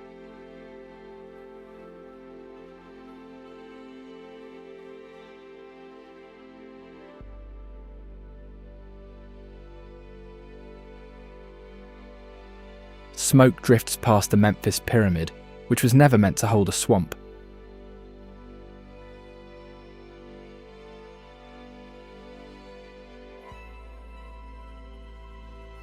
A steel pyramid went up on the riverfront in 1991, built as a basketball arena.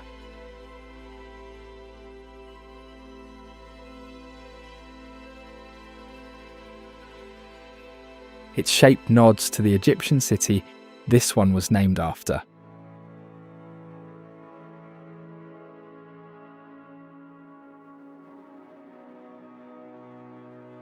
The team left in 2004, and the building emptied out for a decade.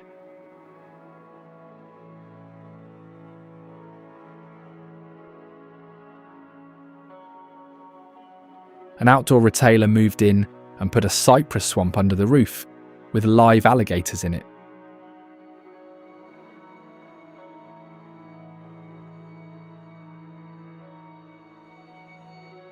The tallest freestanding elevator in the country runs to an observation deck at the top.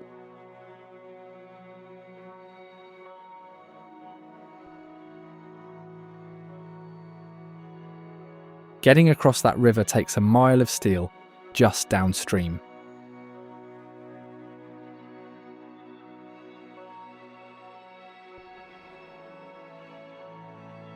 The Hernando de Soto Bridge carries Interstate 40 over the Mississippi on 2 steel arches.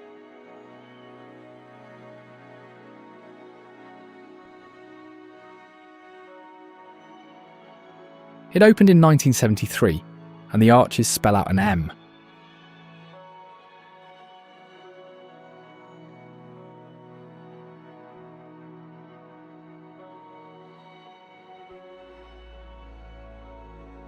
In May of 2021, an inspector found a crack in a support beam.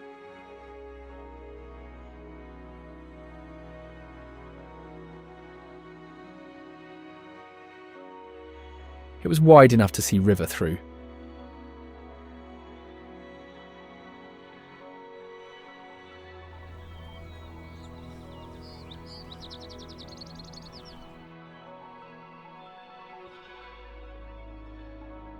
Traffic was stopped within the hour, on the bridge and on the water underneath.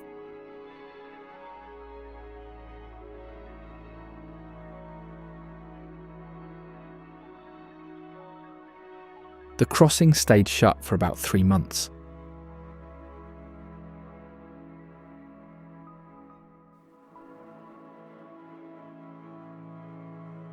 A photograph taken by a kayaker 5 years earlier showed the crack already there.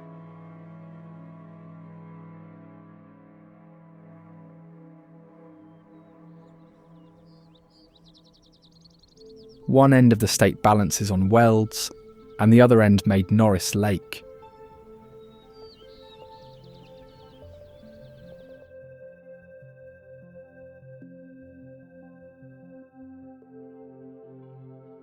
It was the first reservoir the Tennessee Valley Authority ever made.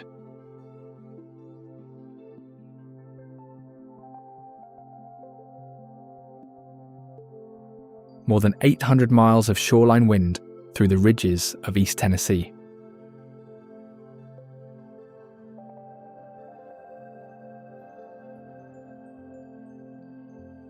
Lewiston and 2 other settlements went under to fill it.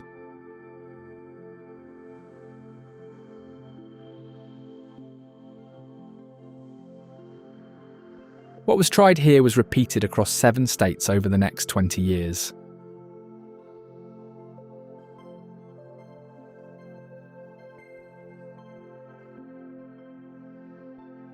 The water runs clear enough that divers come from out of state to go down in it.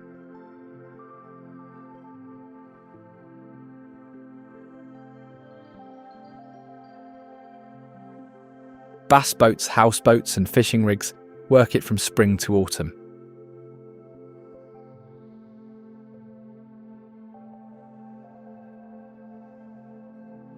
Divers are not the only ones here who go underwater for a living.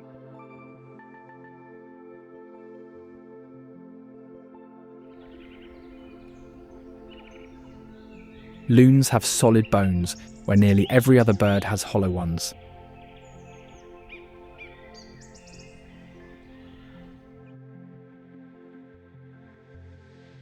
The extra weight is what lets them go down after fish.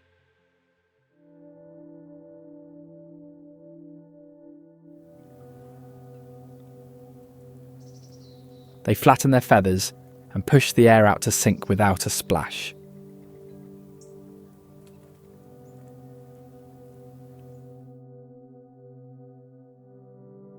Leaving the water again takes a long run across the surface.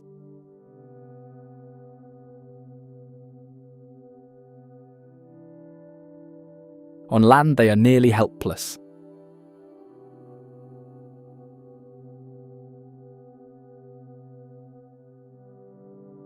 The yodel belongs to males only, and each one has his own version.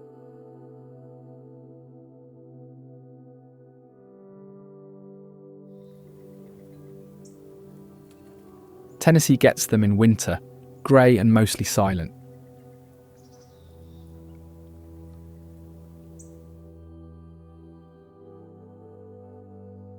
They came for water that Norris Dam made out of a river valley.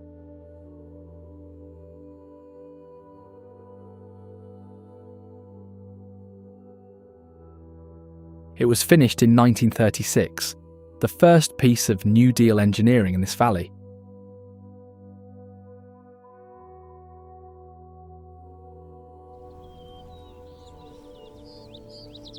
Generators inside it put electricity into farmhouses that had never had any.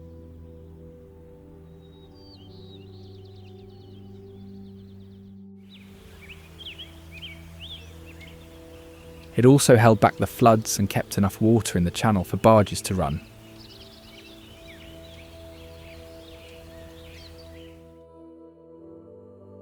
Water leaving the base comes out cold enough to change what lives downstream.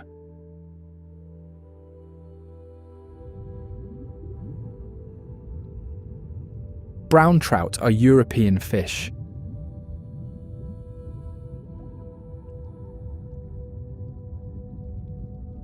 They were shipped to America in the 1800s and never left.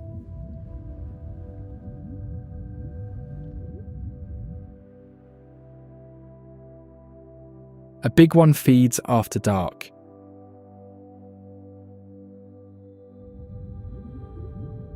Past a certain size, it stops eating insects and starts eating other fish.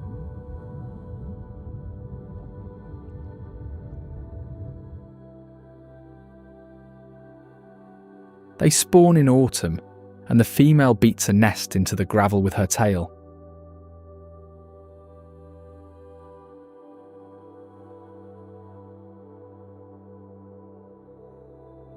Cold water made this fishery, and warm water made the city that grew where two rivers meet.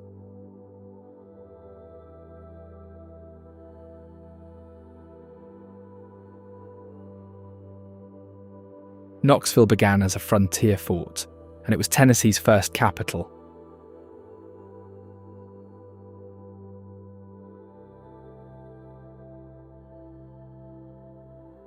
The Holston and the French Broad come out of the mountains and meet here to become the Tennessee River.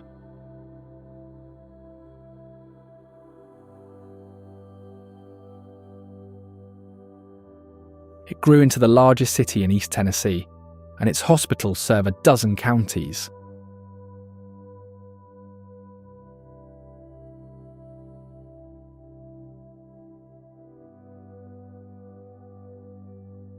The Tennessee Valley Authority still runs its 7-state system from an office downtown.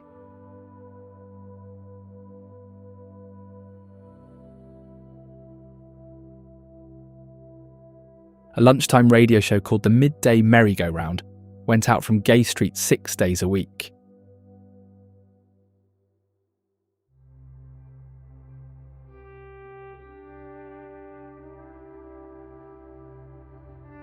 Roy Acuff, Chet Atkins and Kitty Wells all left here for Nashville.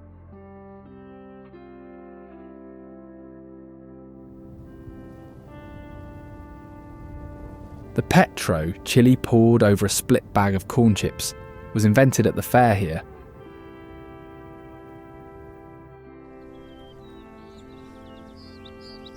Next door, the campus has its own way of getting people to a football game.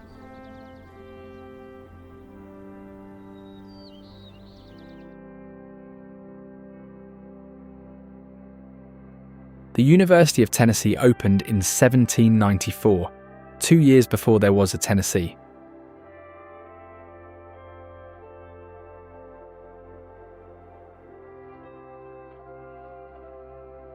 Its stadium holds more than 100,000 people on a Saturday.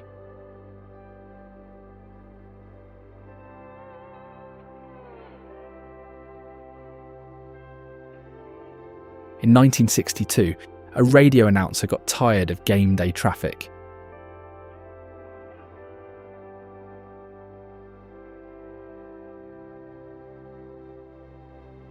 He took his boat down the river instead and tied it to a tree at the stadium.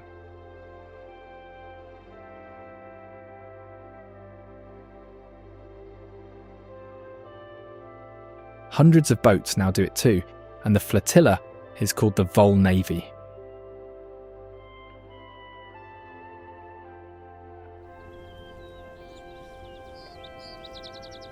The university also runs an outdoor forensics facility that studies how bodies decay.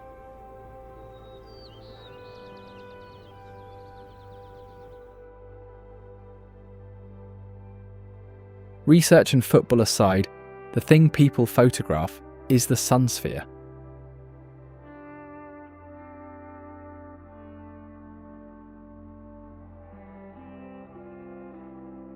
It is 266 feet of steel with a gold ball on top.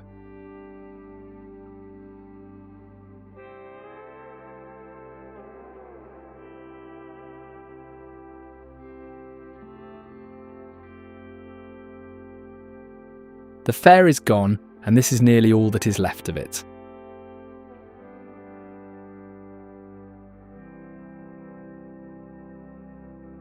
An animated series turned it into a warehouse full of wigs and knocked it over.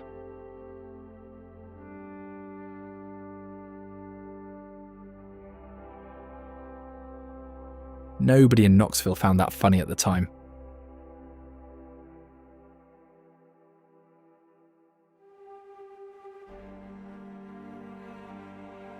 The observation deck reopened, and the view runs from downtown to the Smokies.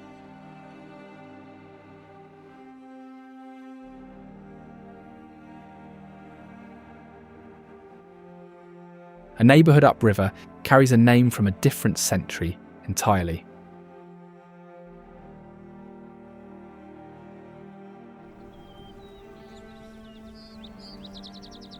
Sequoia Hills is named for the man who gave the Cherokee a written language.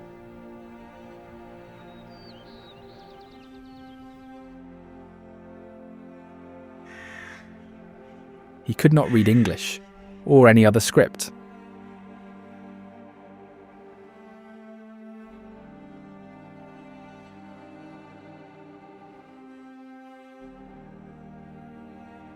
Working alone, he built a set of symbols for the sounds of Cherokee.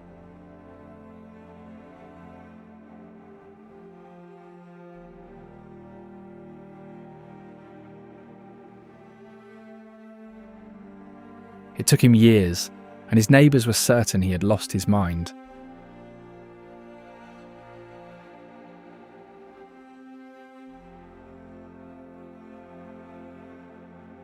Once it was finished, the nation learned to read in months.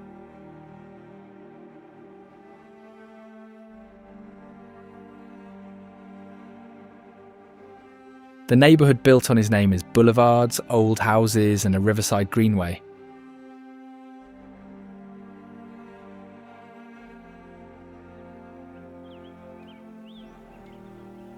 Writing travelled fast here, and 100 miles south, Chattanooga moved things by rail instead.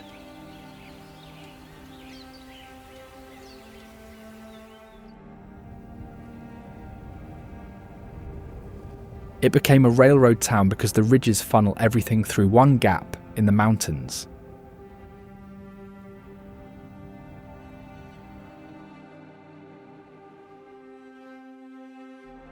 Lines from 4 directions met here, and 2 armies fought over the junction.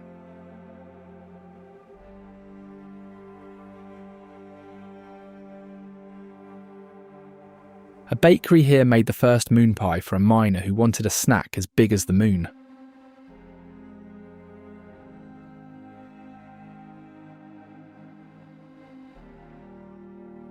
Factories followed the tracks, and those ridges trapped what came out of the chimneys.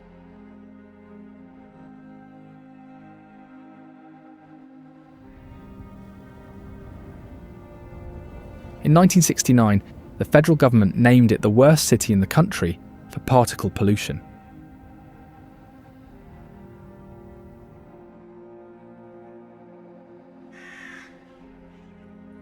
People drove with headlights on at midday, and the cleanup took decades.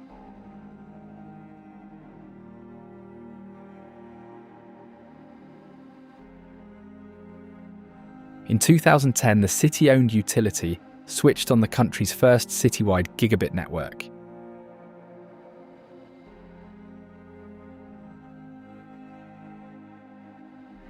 The riverfront came back too, and it began with a building full of fish.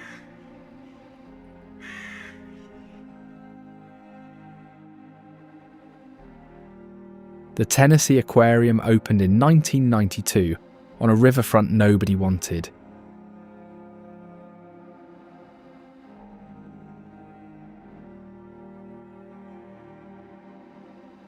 It was built around fresh water rather than coral and sharks.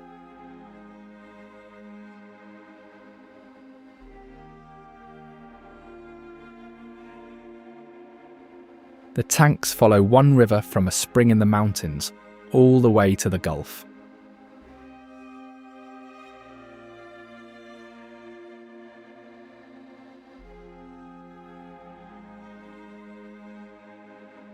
Its Conservation Institute breeds native fish and returns them to southern rivers.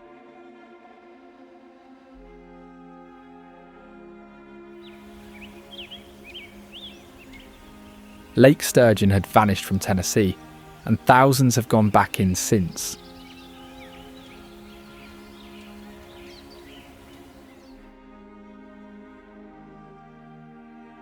A sturgeon can outlive the person who released it.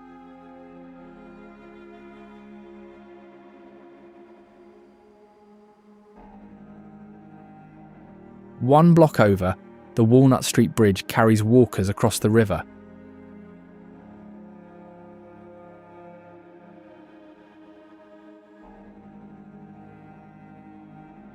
It opened in 1891 and carried traffic for 87 years.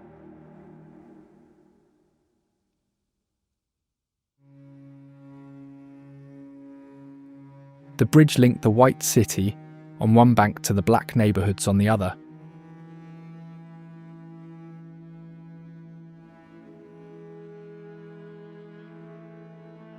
Two black men were lynched from it, 13 years apart.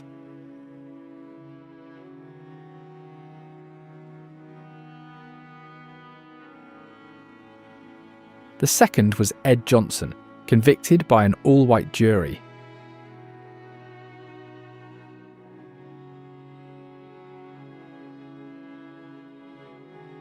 Two black attorneys carried his appeal to the Supreme Court, which granted a stay of execution.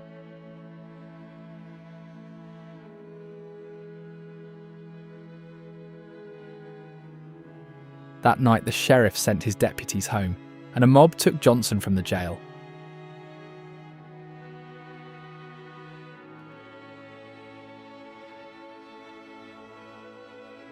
The Supreme Court answered by holding the only criminal trial in its own history, and 6 men were convicted.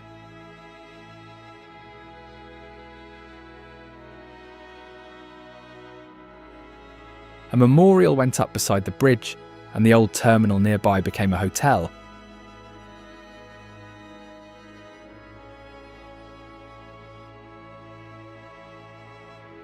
The Chattanooga Choo Choo was a song first.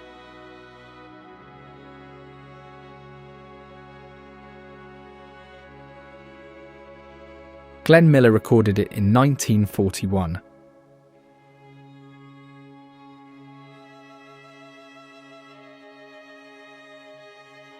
It sold 1 million copies and earned the first gold record ever handed out.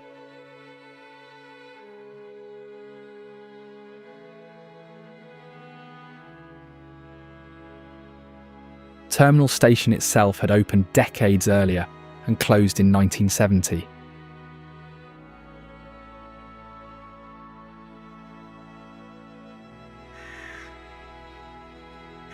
Investors reopened it as a hotel 3 years later.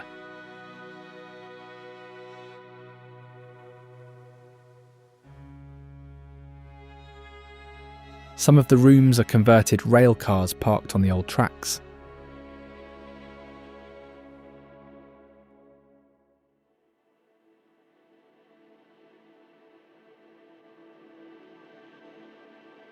mountain above all of this is Lookout Mountain, and a war was fought on it.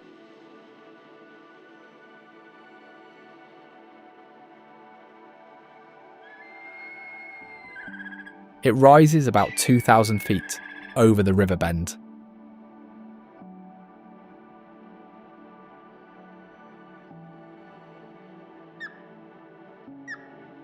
Union troops took it in November of 1863, in fog thick enough to hide the fighting.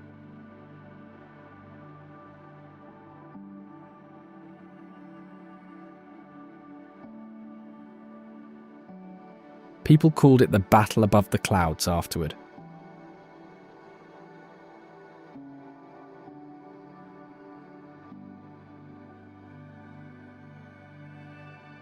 A rock garden opened on top in the 1930s and hired a painter to advertise it.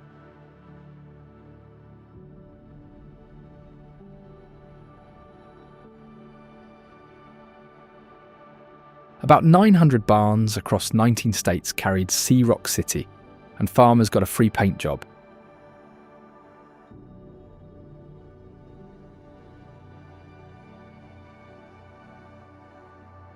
Height sells here, and a town in the Appalachian Highlands sells the mountains differently.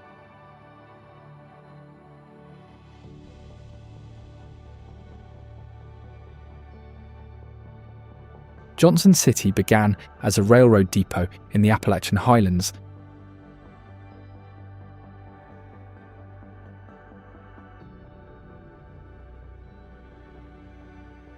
Three lines crossed here, and one narrow gauge road got the name Tweetsie from its whistles.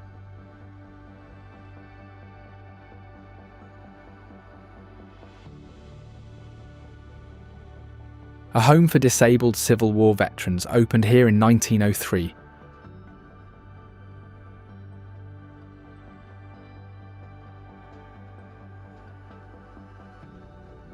It cost more than the entire town was worth.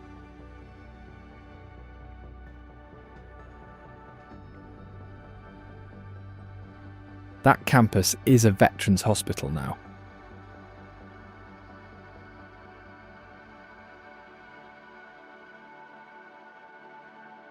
The old Tweetsie grade is a 10-mile walking trail, with national forest on the ridges beyond.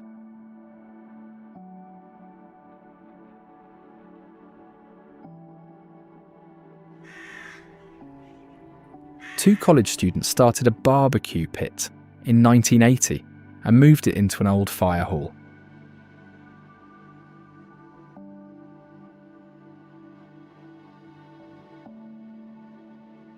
Education is the other business here, and East Tennessee State University runs it.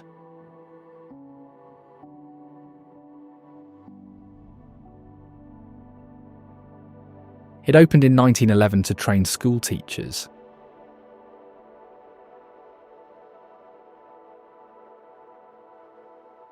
Its bluegrass and old-time program was the first four-year degree of its kind.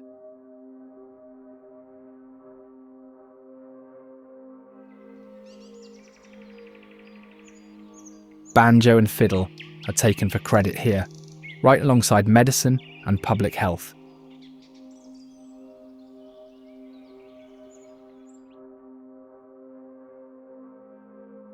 The university also digs a fossil bed a few miles away.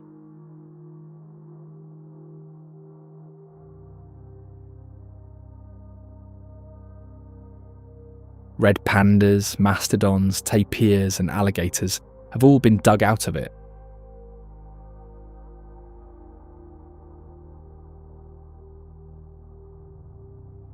Old sounds are kept alive here, and one town southwest is named for a bird that is gone.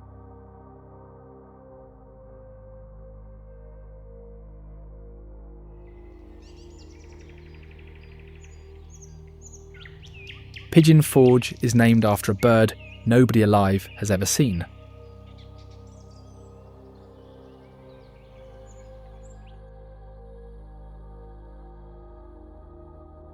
Passenger pigeons once came down this valley in flocks that darkened the sky over it.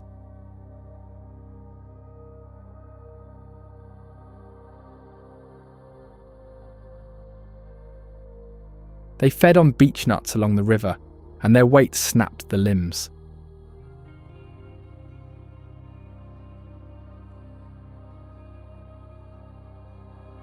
The last one died in a zoo in 1914.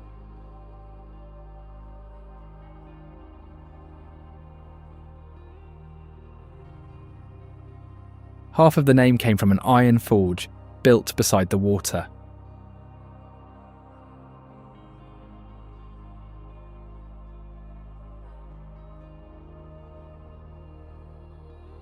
Potters, woodworkers and quilters still sell out of shops along the parkway.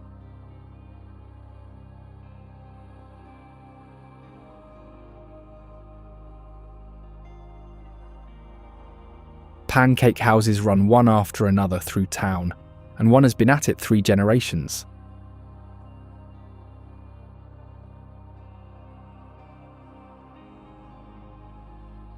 The oldest thing here is the old mill, and it still runs on the river itself.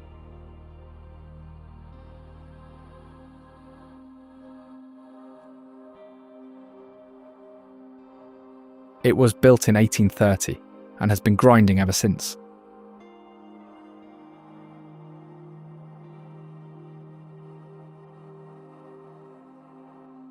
Almost no working grist mill in Tennessee has run that long.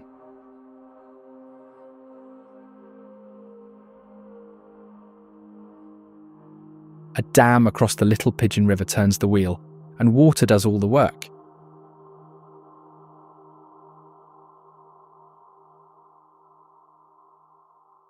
Farmers brought grain by wagon, and the miller took a share as payment.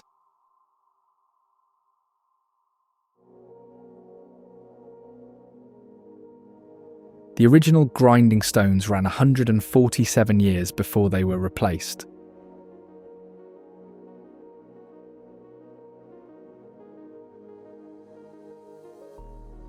Corn still goes through it daily, and the county seat down the road trades on a different name.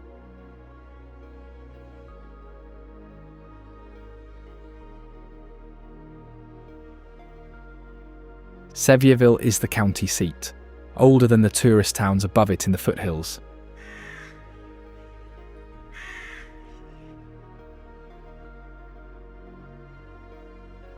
The oldest restaurant in town works out of an apple orchard and opens every meal with fritters.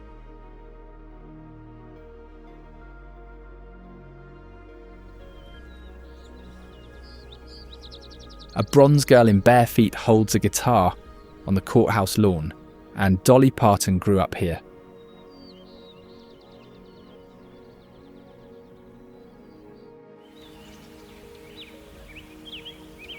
Her songs put this county on maps everywhere, and Cookeville got its attention another way.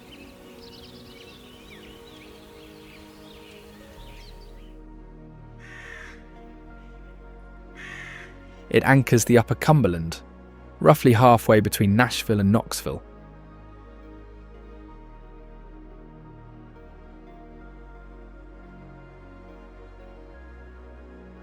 The railroad reached here in the 1890s, and the town grew around the depot.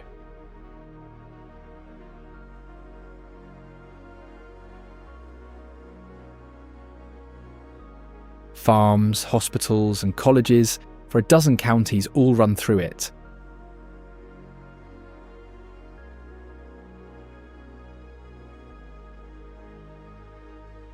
A donut shop that opened in 1962 is up for the National Register.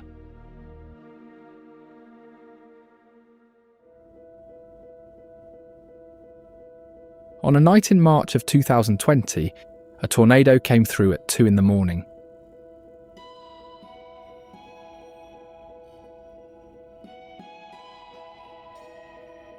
19 people died in the county that night.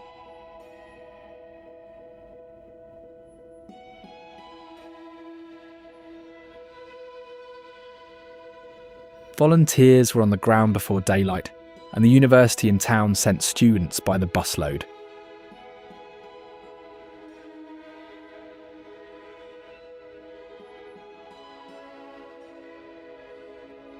Tennessee Tech opened in 1915 as a polytechnic school.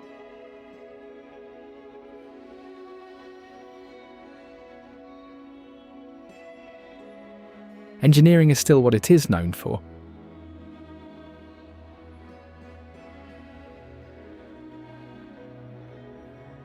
It runs a research centre devoted to the water of the Cumberland Plateau.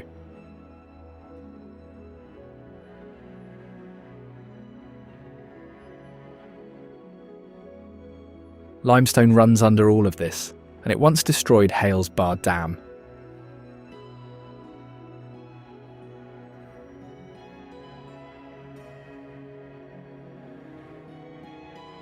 It was finished in 1913, one of the first big hydroelectric dams on the Tennessee.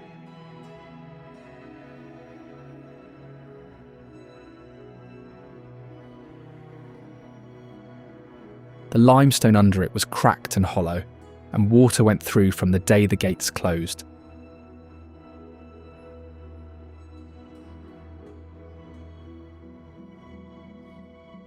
Crews pumped hot asphalt into the foundation for decades and never sealed it.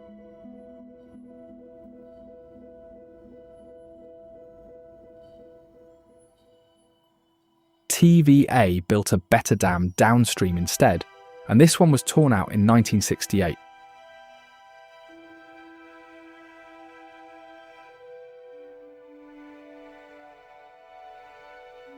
The powerhouse is still there, and another Tennessee town borrowed a landmark from France.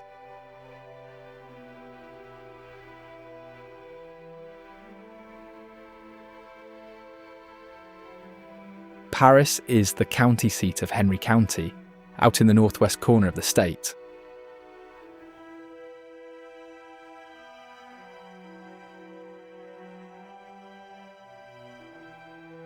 Farm country runs right up to the courthouse square.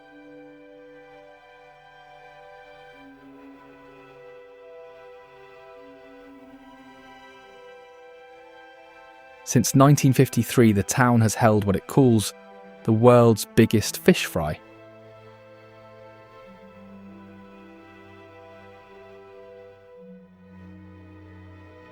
It grew out of an old mule sale.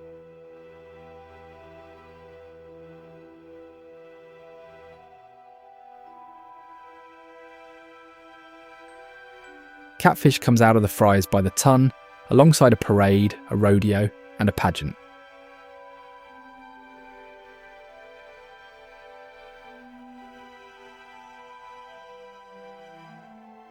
The name came first, and then somebody decided to prove it.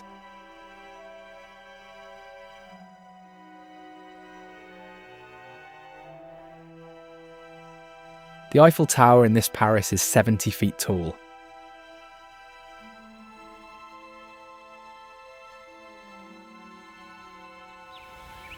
Engineering students in Memphis built it in the 90s and trucked it here in pieces.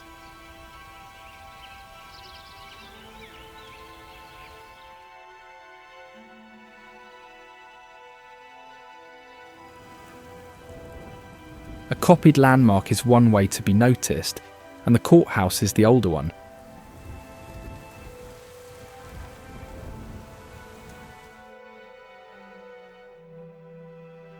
It was finished in 1896.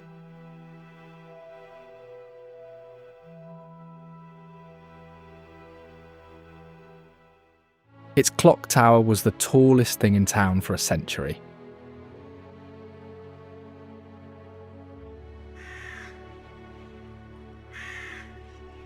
Court days once filled the square with farmers, traders, and anyone selling anything.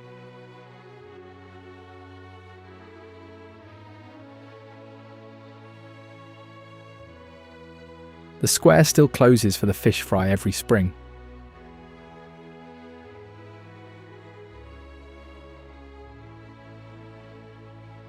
Federal, Victorian, and Classical Revival fronts run around all four sides.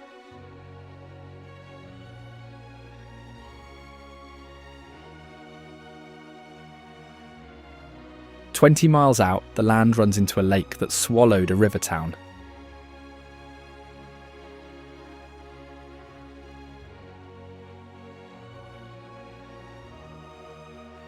Paris Landing was a steamboat stop, before there was a lake here.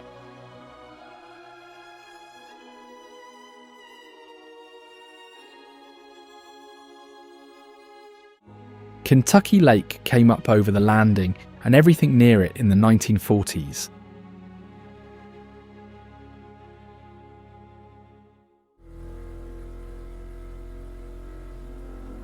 The park now looks out on one of the largest man-made lakes in the country.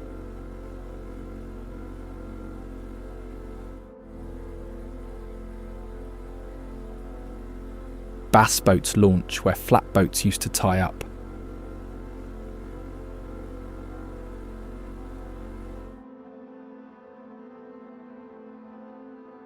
Anglers come for crappie, and the far bank can be hard to make out.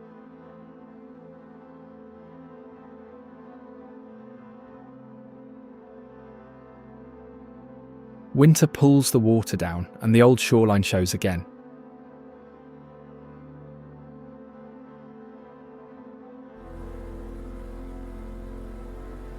Boat ramps run out onto dry gravel until the pool comes back up in spring.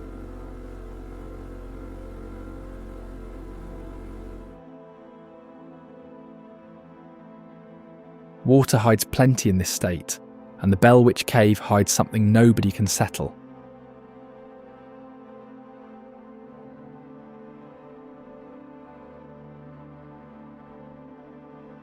It runs about 500 feet into limestone above the Red River.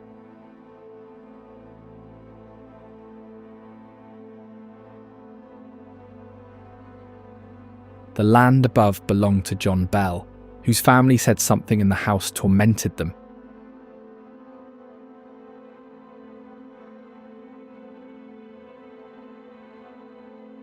He died in December of 1820, and the family blamed the thing.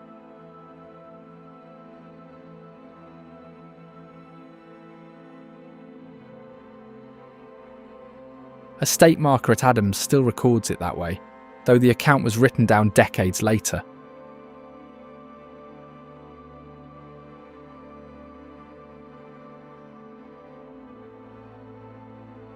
Belief travels further than evidence, and one town had to face something no one could argue with.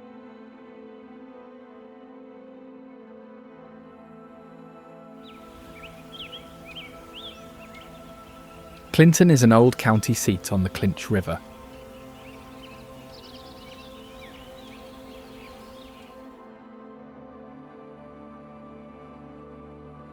In 1956, a federal court ordered the high school here to admit black students.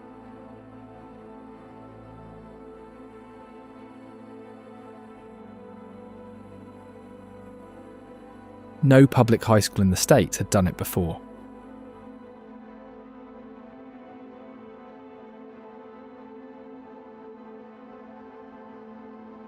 "12 students walked down Foley Hill that August, and a mob of 1,500 waited.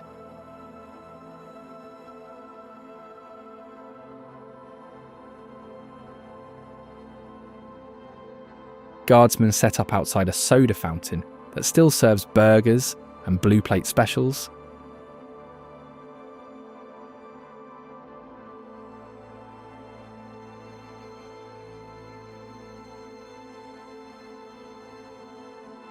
Two years later, somebody bombed the school, and the Museum of Appalachia nearby keeps a different kind of record.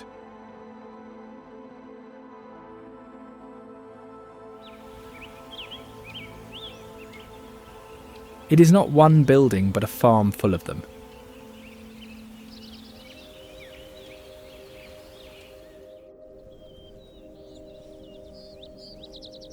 Cabins, barns, a church and a schoolhouse were all moved here piece by piece.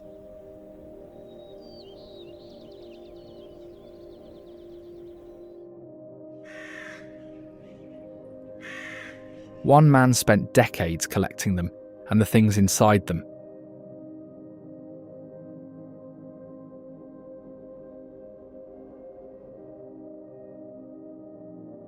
Every object came with the name of whoever owned it and what they did with it.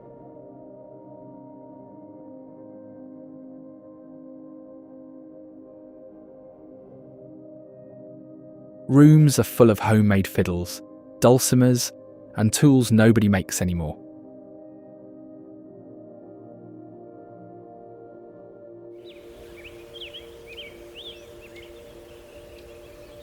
Everything in it came off this land, and the river below it has a collection of its own.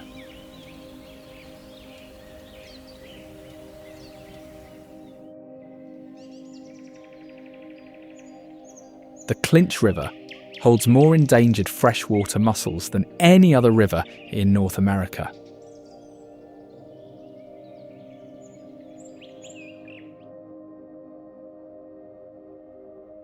Roughly 46 species are left in it.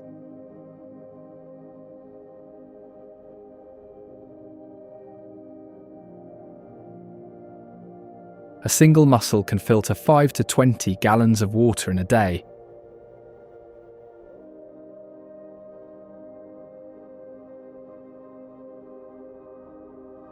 That is why the river runs as clear as it does.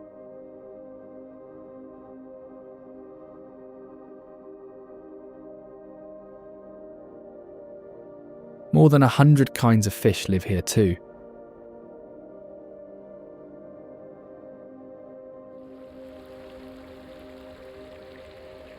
Norris Dam cut the river in half and wiped at least 10 species out of the drainage.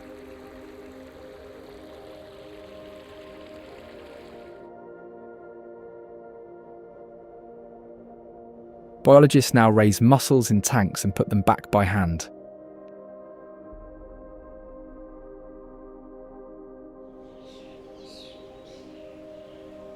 Something else came back on its own once the water cleaned up, and that is the river otter.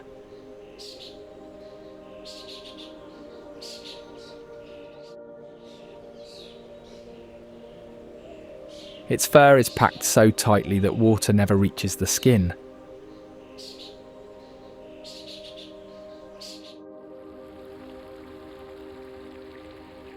Air trapped in it does the insulating.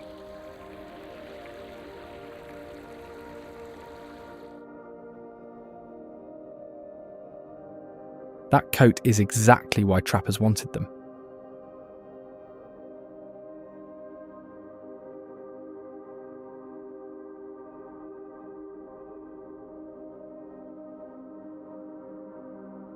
By the early 1900s, they were nearly gone from Tennessee.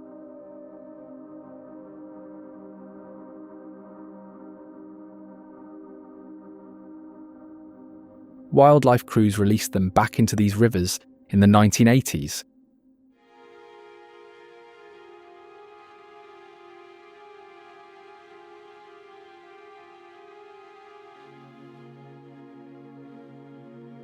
They can close their nostrils and ears and stay under for minutes at a time.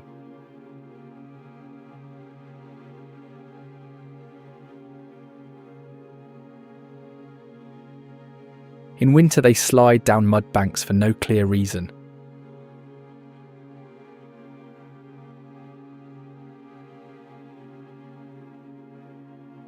Clean water brought them back, while an older settlement across the ridge lost itself to a lake.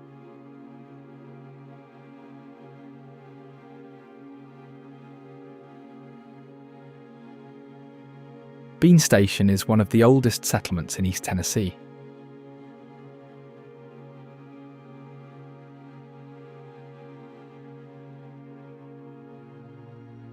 It began as a frontier inn, where the Wilderness Road met the Great Indian Warpath.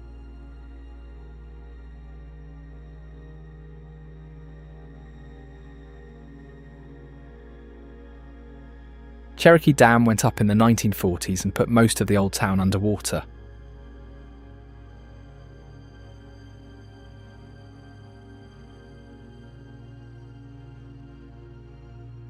"875 families moved to higher ground.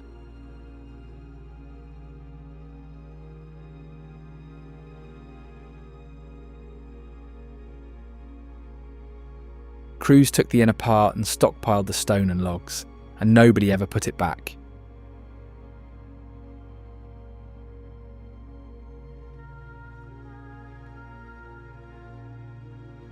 Granger County tomatoes come off these fields every July, and Mountain City grows something stranger.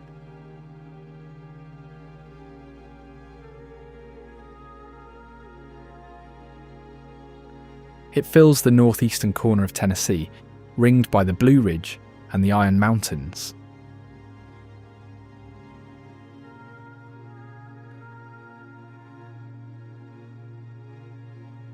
No other town in the state is higher.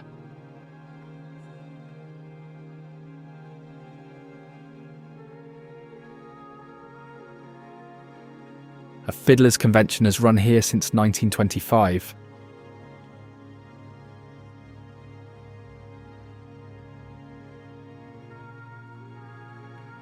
Banjos and dulcimers still get built by hand in these mountains, and tunes and tales come with them.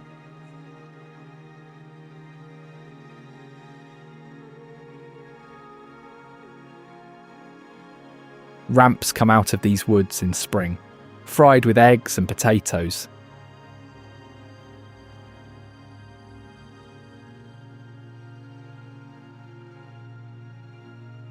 Trade, just south of here, is the oldest community in the state, but not the oldest thing.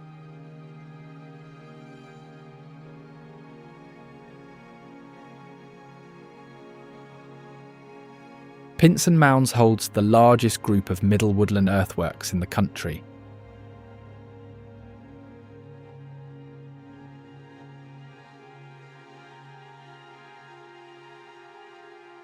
Saul's Mound rises 72 feet, and only one prehistoric mound in the country is taller.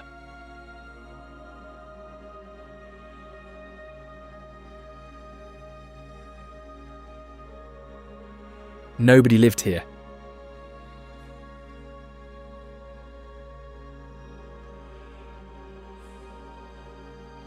People walked hundreds of miles to gather, and the earth came up in baskets, one load at a time.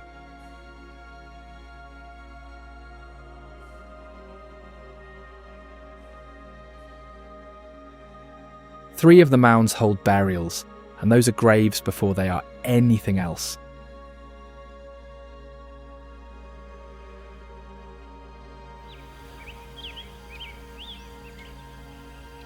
Building by hand for the people who come after is not new in Crossville either.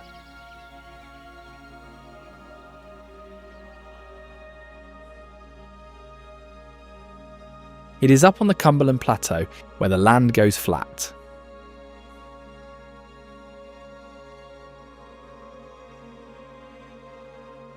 In 1934, the government bought 27,000 acres here for out-of-work miners and farmers.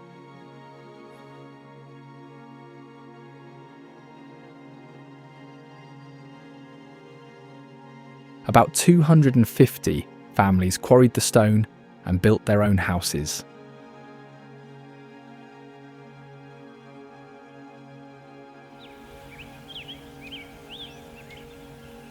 An 8-sided stone tower held the offices and a 50,000-gallon tank.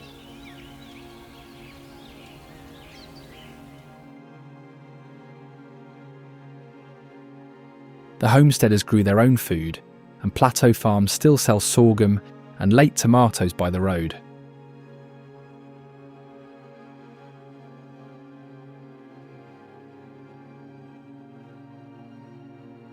Downtown kept its own landmark, a picture house from 1938.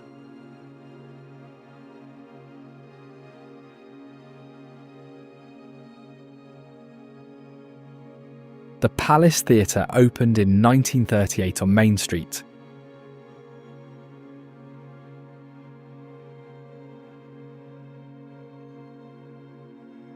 It showed pictures to a town that had just been rebuilt by the government.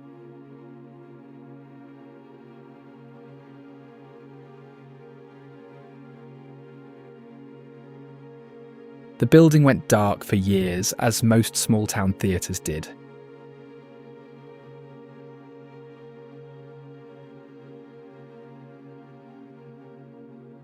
Concerts and plays run there now, and the marquee still lights the whole block.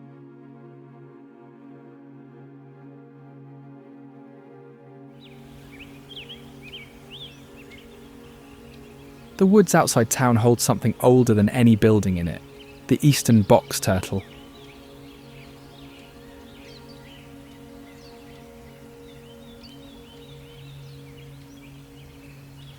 It can shut itself completely, hinge and all.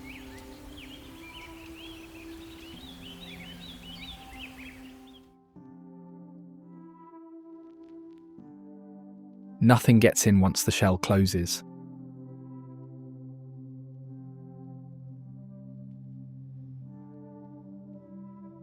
One can live longer than the person who first found it, sometimes past 80.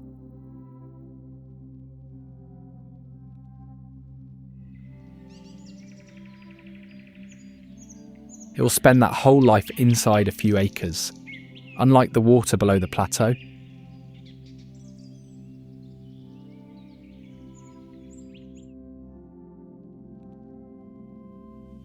The Tennessee River leaves the state, changes its mind and comes back.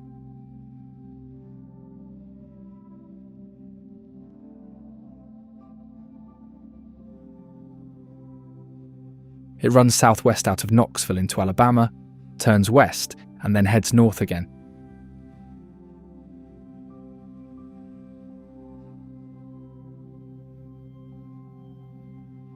By the Ohio, it has crossed this state twice.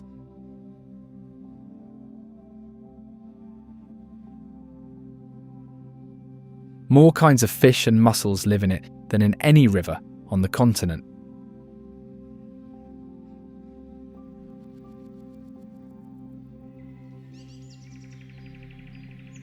Until 1933, it flooded whatever it wanted to.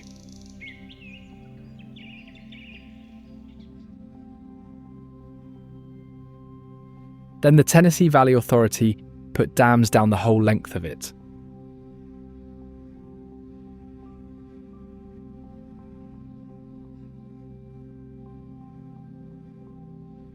Barges now run the whole length without meeting a rapid.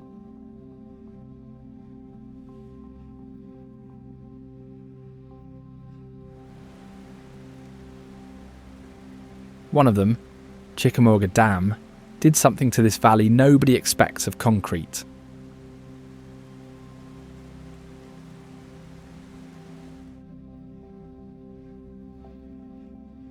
It closed the river above Chattanooga in 1940.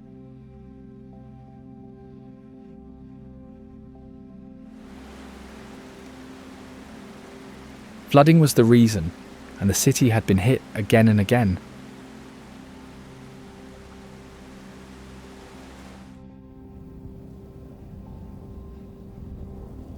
But malaria was the other problem, and it reached about a third of the valley.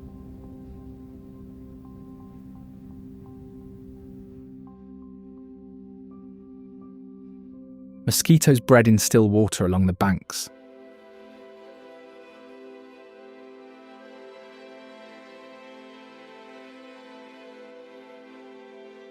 Raising and dropping the reservoir on a schedule stranded the larvae.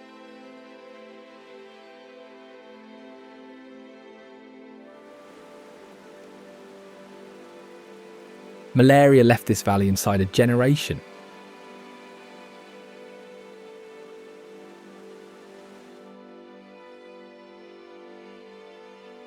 Building it cost 900 families their farms and moved 24 cemeteries.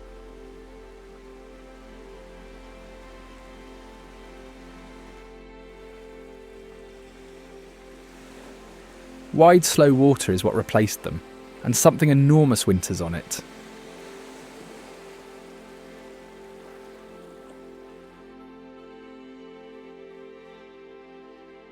An American white pelican has a wingspan of about 9 feet.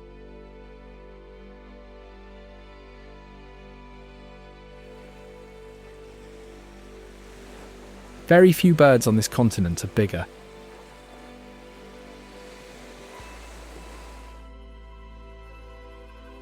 It does not dive like the brown ones on the coast.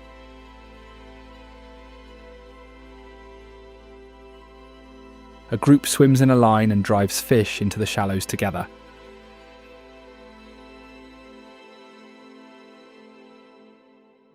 Then every bill goes down at once.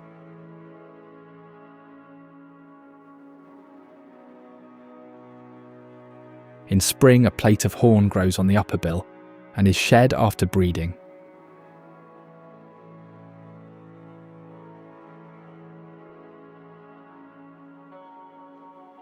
They were rare on this river within living memory and are common now.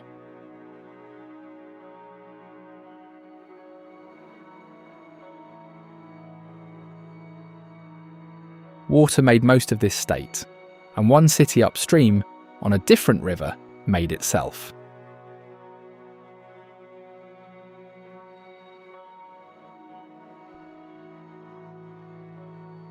Nashville was a river landing before it was anything else.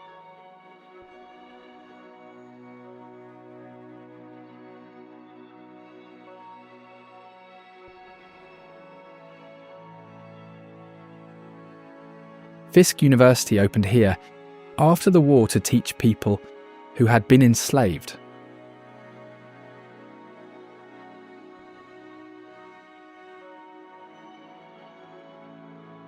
By 1871, the school was nearly broke, so a music professor took 9 students on the road.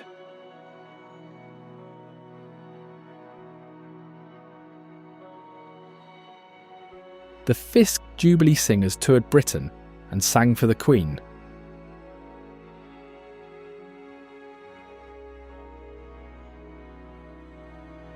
She is said to have remarked that the singers had to come from a city of music.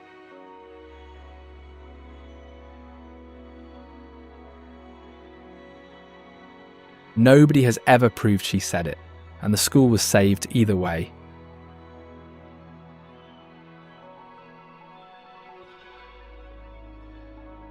Music Row, the Osprey, and the recording studios all came later.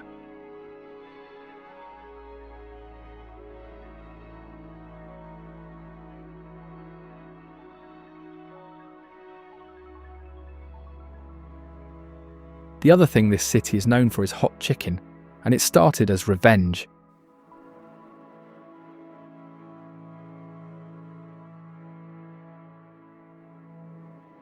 It was invented to punish somebody.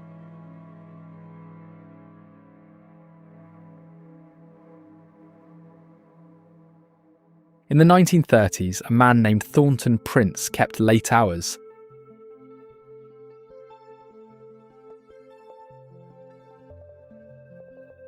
His girlfriend cooked him a fried chicken breakfast loaded with cayenne, and he asked for more.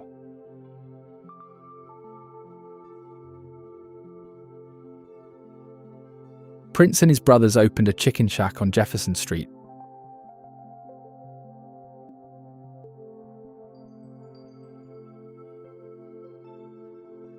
Her name was never written down, and the chicken still comes on white bread with pickles.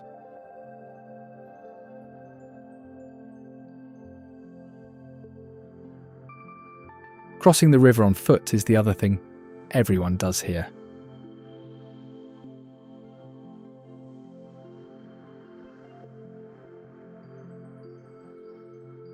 The John Seigenthaler pedestrian bridge crosses the Cumberland River at the edge of downtown.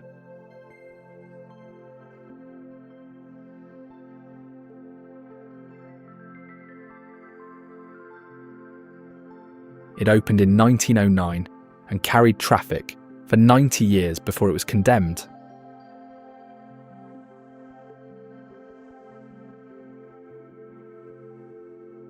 The city kept it and handed it to people on foot instead.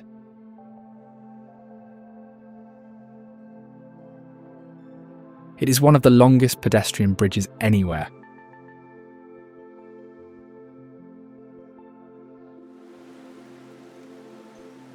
From the middle of the span, the whole skyline lines up above the water.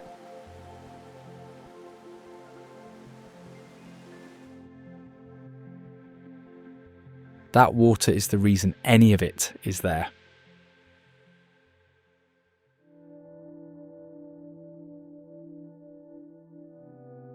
The first steamboat came up in 1819, and cotton and tobacco moved out from the landing.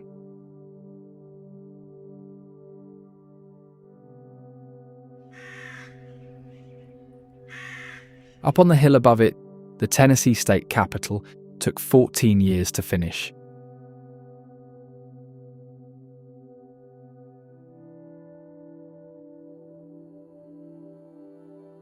It went up on a hill the architect thought looked like the Acropolis.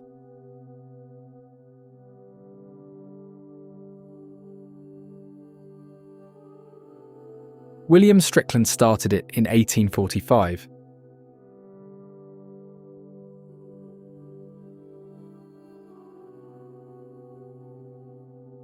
He died in 1854, 5 years before it was finished.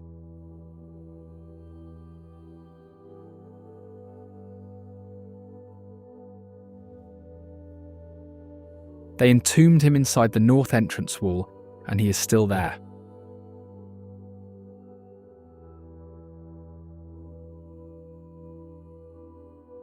President Polk and his wife lie on the grounds.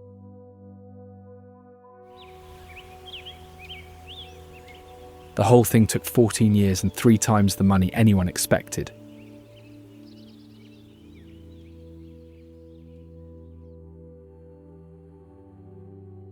Its tower copies a monument in Athens.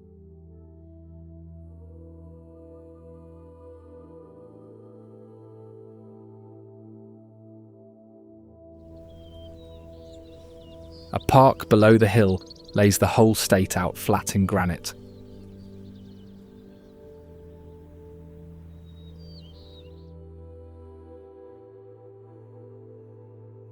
Bicentennial Capitol Mall.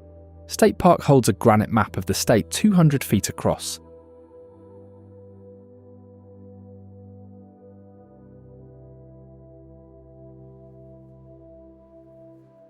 Rivers, roads and county lines are cut into the stone underfoot.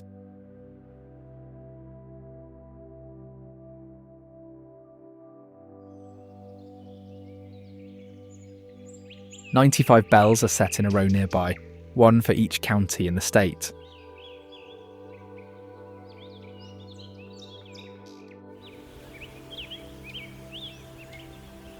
They ring on the hour and the sound carries up the hill.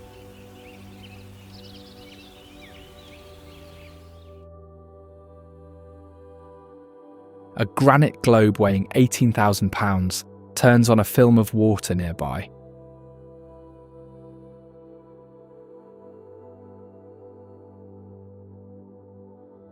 Behind all of it, the Capitol looks down from the hill.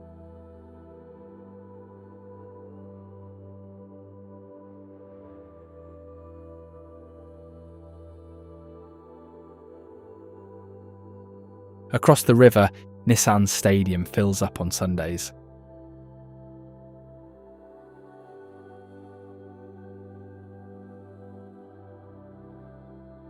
It faces downtown from the east bank of the Cumberland.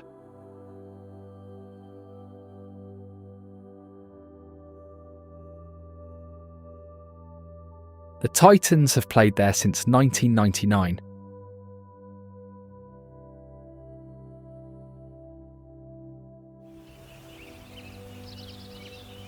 In their first season, a kickoff return ended a playoff game in the last seconds.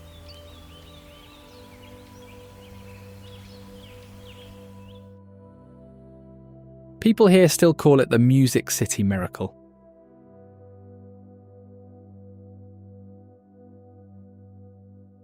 Concerts fill it the rest of the year, and the river carries the noise.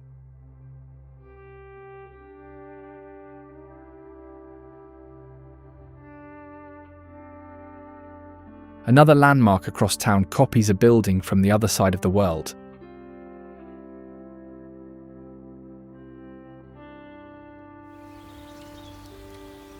The Parthenon in Centennial Park is a full-scale copy of the one in Athens.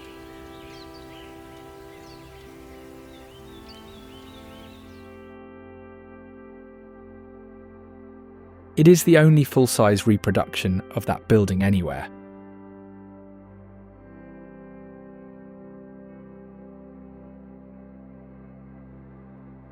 Tennessee put it up in 1897 for the state centennial, in plaster.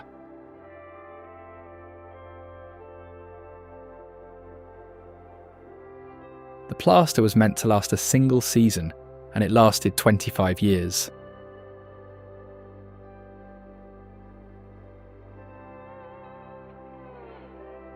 Nashville rebuilt it in concrete rather than let it go.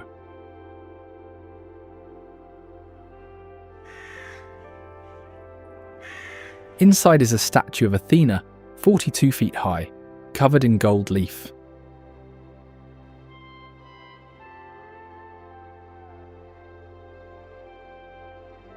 It is the largest indoor sculpture in the Western world.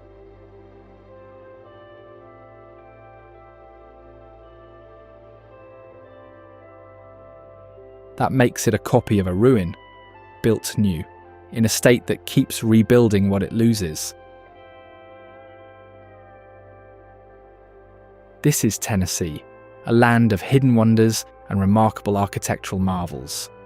Now, if you don't want to miss the most unreal wonders of Idaho, check out this video.